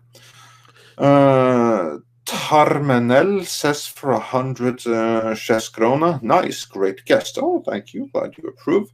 Dark Shadow 308 wonders, Andre, thoughts on the Lords of Chaos movie? Curious because you kind of lived through it and aren't a fanatic. Keep up the good work, gents. That reminds me, I have to get back on doing a video on that. I was supposed to do a video and it kind of like got pushed back and that never happened. Lords of Chaos is a movie based on the true story behind the Norwegian death metal band MEitM. And actually the entire formation of the death metal genre. And these people, they were involved with killings, church burnings, Satanism, all kinds of like hobby Satanism, like any follower of LaVey would be appalled by them. But anyway, it was quite an interesting movie. I think that the movie is very good. Actually, I like it. I'm not into like that kind of music myself at all. It's not something I understood, or I've been to like a few music festivals, quite a few concerts, but I never like gotten into it. But I liked the movie, and for anyone that's like interested in true crime and like real crime dramas and stuff like that, absolutely check out Lords of Chaos. It's a pretty decent movie. It really is. So yeah, I like it. Did you say true crime? True crime? Yeah, true crime. Like if you like true crime and like movies based in reality, where you have like some really out there stuff, movies based on that. Oh yeah. Check out Lords of Chaos. Okay. Yeah, it's English language. It's international production, but it's set in Norway. I'm always trying to look for things that me and the missus can watch together. It's so rare. Yeah. So she loves true crime. Oh, she liked this. She may like this one then. Yeah, she reads the true crime novels, from your part of the world. Oh yeah, of course, the Nordic noir. She reads them all. Yeah, well, then I can give you some movie recommendations, even some local ones from here that you probably wouldn't have heard about otherwise. His jacket's in one anyway. Yeah, actually, it is one of them. Yeah, I do have a cameo in the Snowman. Are you seen from the front at all, though? I can't remember. I am seen from the front in one scene. I'm actually in two scenes. Okay. One of them is from behind, but you do see me at front in another one. If you freeze frame the picture, that's like this where Fassbender and his adopted son in the movie are like sitting in a concert arena, and they're like sitting and talking together. You can see me from the front for a fraction of a second there as they get up to leave. I remember that because that's the moment when I realized, oh, this movie is going to be awful. Because then it was the director himself that basically provided directions, and he said that this movie, we're going to do this, we're going to do that, and we're going to it's going to be atmospheric and like slow paced. And I was like thinking, oh God, this movie is going to be a disaster, isn't it? Because the content, the source material lends itself to fast paced and exciting, not slow paced and slow and boring, which is what he said that he was going to make the movie. And indeed, the movie was a disaster. But I'm still in it, so there's that. That was cool to be in it. Yeah, so you can see my jacket in one scene and me from the front in another. If you pause frame just there. And then Max says, very late coming in today. We'll have to rewind and listen to today's podcast. But here is some TGIF money. Oh, well, thank you, Max. And yeah, thank God it's Friday. Or Blur's Day number 5, however one chooses to look at it. And then we have Stephen Otten, who says, I think maybe we can get this up on screen even. See, because I think we've gotten that far. Yeah, Stephen Otten says, Tom, we're showing our age. We remember a time when we only had 3 main networks and PBS. Well, I'm not that old. I mean, they did have cable channels, but I didn't have like a major cable package until I was like a teenager. But that was just because of where I lived more so than anything. But like we had like 2 of every network, and TBS and WGN at one point were like the only 2, and then like ESPN I think was like the only 3 maybe cable networks we had for many years, if you can consider those cable anyway. Whereas me, I'm old enough to remember when in Norway we had 1 channel. Oh yeah, and 2 Swedish ones. Yeah, but yeah, and there was nothing good on every single one of them. Like your kids' cartoons were like so bad the way you were explaining it to me, and then I could understand how like seeing He-Man would be like crack. Oh, so, I'll send you some samples of the kind you of have. cartoons I think. I was gonna say you have, and I can see why. Like, yeah. It's like holy crap! How could kids get into that? What's that? I didn't say we were into it. I said that's what how it was. Mm-hmm. Well, I get it. I get it. Yeah. And then we have Martin Winter, who says for 5 Swiss francs, DCEU between a rock and a hard place. Snyder, which failed with general audience, or HamaDaverse, woke and without proven fan base. Greetings from Switzerland. Reminds me, I really want to go back to look to Switzerland. Yeah. No, not an ideal position to be in at all. And let's see. Here's one. Then we have Master Clockwork, who says, speaking of schlock, you guys seen Dead Snow? Paulie and Tom, have you seen Dead Snow? No, but I've heard of it, but that's about it. It's got a sequel too. Yeah. Yes, yeah. A Nazi zombie movie from Yes, that's exactly right. It's a Norwegian movie. So of course I've seen it and I love it. I prefer the first one to the second one. The second one is made with an American audience in mind. So they mostly speak English in it. Because you have like the Norwegian survivor, but he's suddenly joined by a crew of American zombie hunters, so that the movie has the excuse to be in English language. Still very fun though. Great kills and stuff in it. Oh, I was so close. I even had a DVD rental of it. Yeah, didn't start. I didn't start it. But yeah. Yeah, it's on my list. Now I'm getting a couple of some true crime movie tips from people in the chat, so I'm excited. So yeah, that's a fun one. And with that, we are fully caught up. Was it anything else we had to discuss? Then, yeah, there was a video that you wanted. Paulie you brought up this morning here. Oh no! Oh, is this the Transformer movies? Yeah, I'll send you the link. This is a Deadline story. They're the director of Creed 2, and Anthony Ramos is going to be the lead. Very talented guy.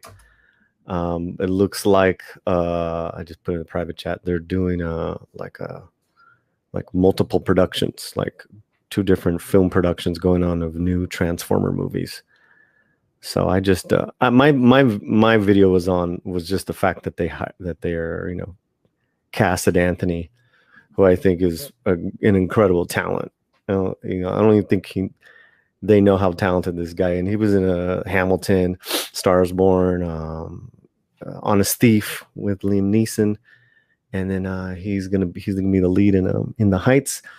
But this kid can do anything, so I'm curious to see what they do, what Paramount and Hasbro is going to do. And then the director did Creed 2. I don't know what else. I forgot what else he did, but Creed 2 wasn't bad. looks like there's an animated Transformer film coming as well from this, or yeah, I think it's two movies and then one animated movie, or just one and one. From the Toy Story 4 director, it looks like Josh Cooley.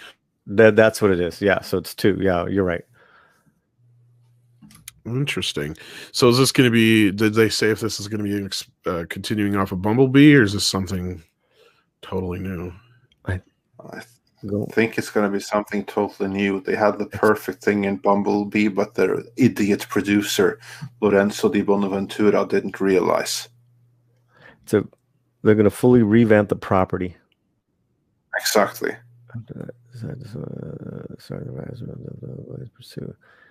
Yeah. I'm trying to read it here. I didn't see anything either way. They just talk about who's who, last night and shit like that.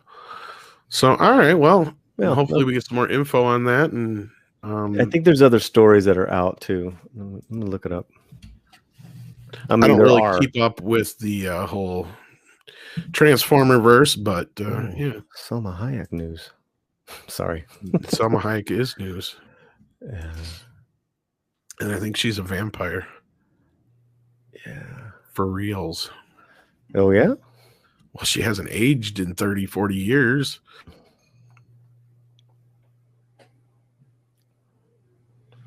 Or at least 30, 20 years at least, or better. Oh, it is the next installment. They probably like typecast her in from Dusk Till Dawn. Sounds like terraformings, says John Willis. Okay. That would be a boring Transformer movie. There is a third there's a third movie, third feature, which is but they're developing another feature in the universe. Charm City Kings director Miguel Soto, he just got hired a few months ago. He's doing Blue Beetle for DC. So that's probably not, he's probably just developed, they just started doing that one. And then along with the animated one. So interesting. Well, hopefully it's good. Well, I know they were talking about like kicking off like a Hasbro verse. I know we did a video on that like a year ago now, Andre. Mm-hmm. Yeah. This is probably going to be part of that. I mean, there's a lot of stories out now. There's a Collider, Hollywood Reporter, Deadline. Well, there you go. Yeah. We'll see as we know more, because I would not be surprised if this is a reboot that's intended to kickstart a Hasbro cinematic universe. I just think that it's probably not I think they actually had a really good starting point after Bumblebee, a movie which I think was fun. It blew me away, basically. So I still have think to watch that. I love that movie. I saw it in the theater. A friend of mine was on the first camera team and worked with the cinematographer. And he's worked on also Gemini Man, very talented DP himself. That film was awesome. It really was. It was so good. Yeah, I mean that's the only one I really remember. Had heart, great movie. And yep. Yeah, I know. I gotta get to it. I did like Gemini Man better than I thought I would too. I didn't see that. I heard that wasn't that good. I actually enjoyed it. Maybe it was because I thought it was going to be garbage.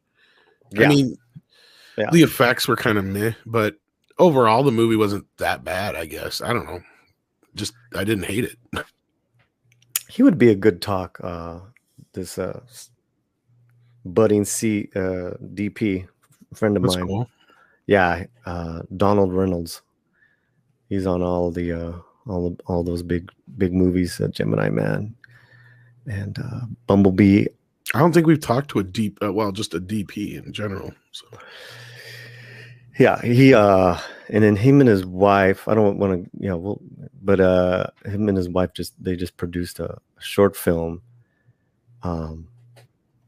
So yeah, but back to Bumblebee.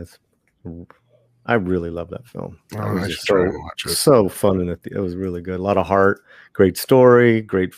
The female was great, and of course, Bumblebee was a shit. So we're caught up on super chats. Andre, are we caught up on super chats? We are caught up on super chats. We are completely caught up on everything. All right. Well, with that, I think we should get to some koalas in the rain. What do you guys think? Absolutely. Yeah. So time to wind down.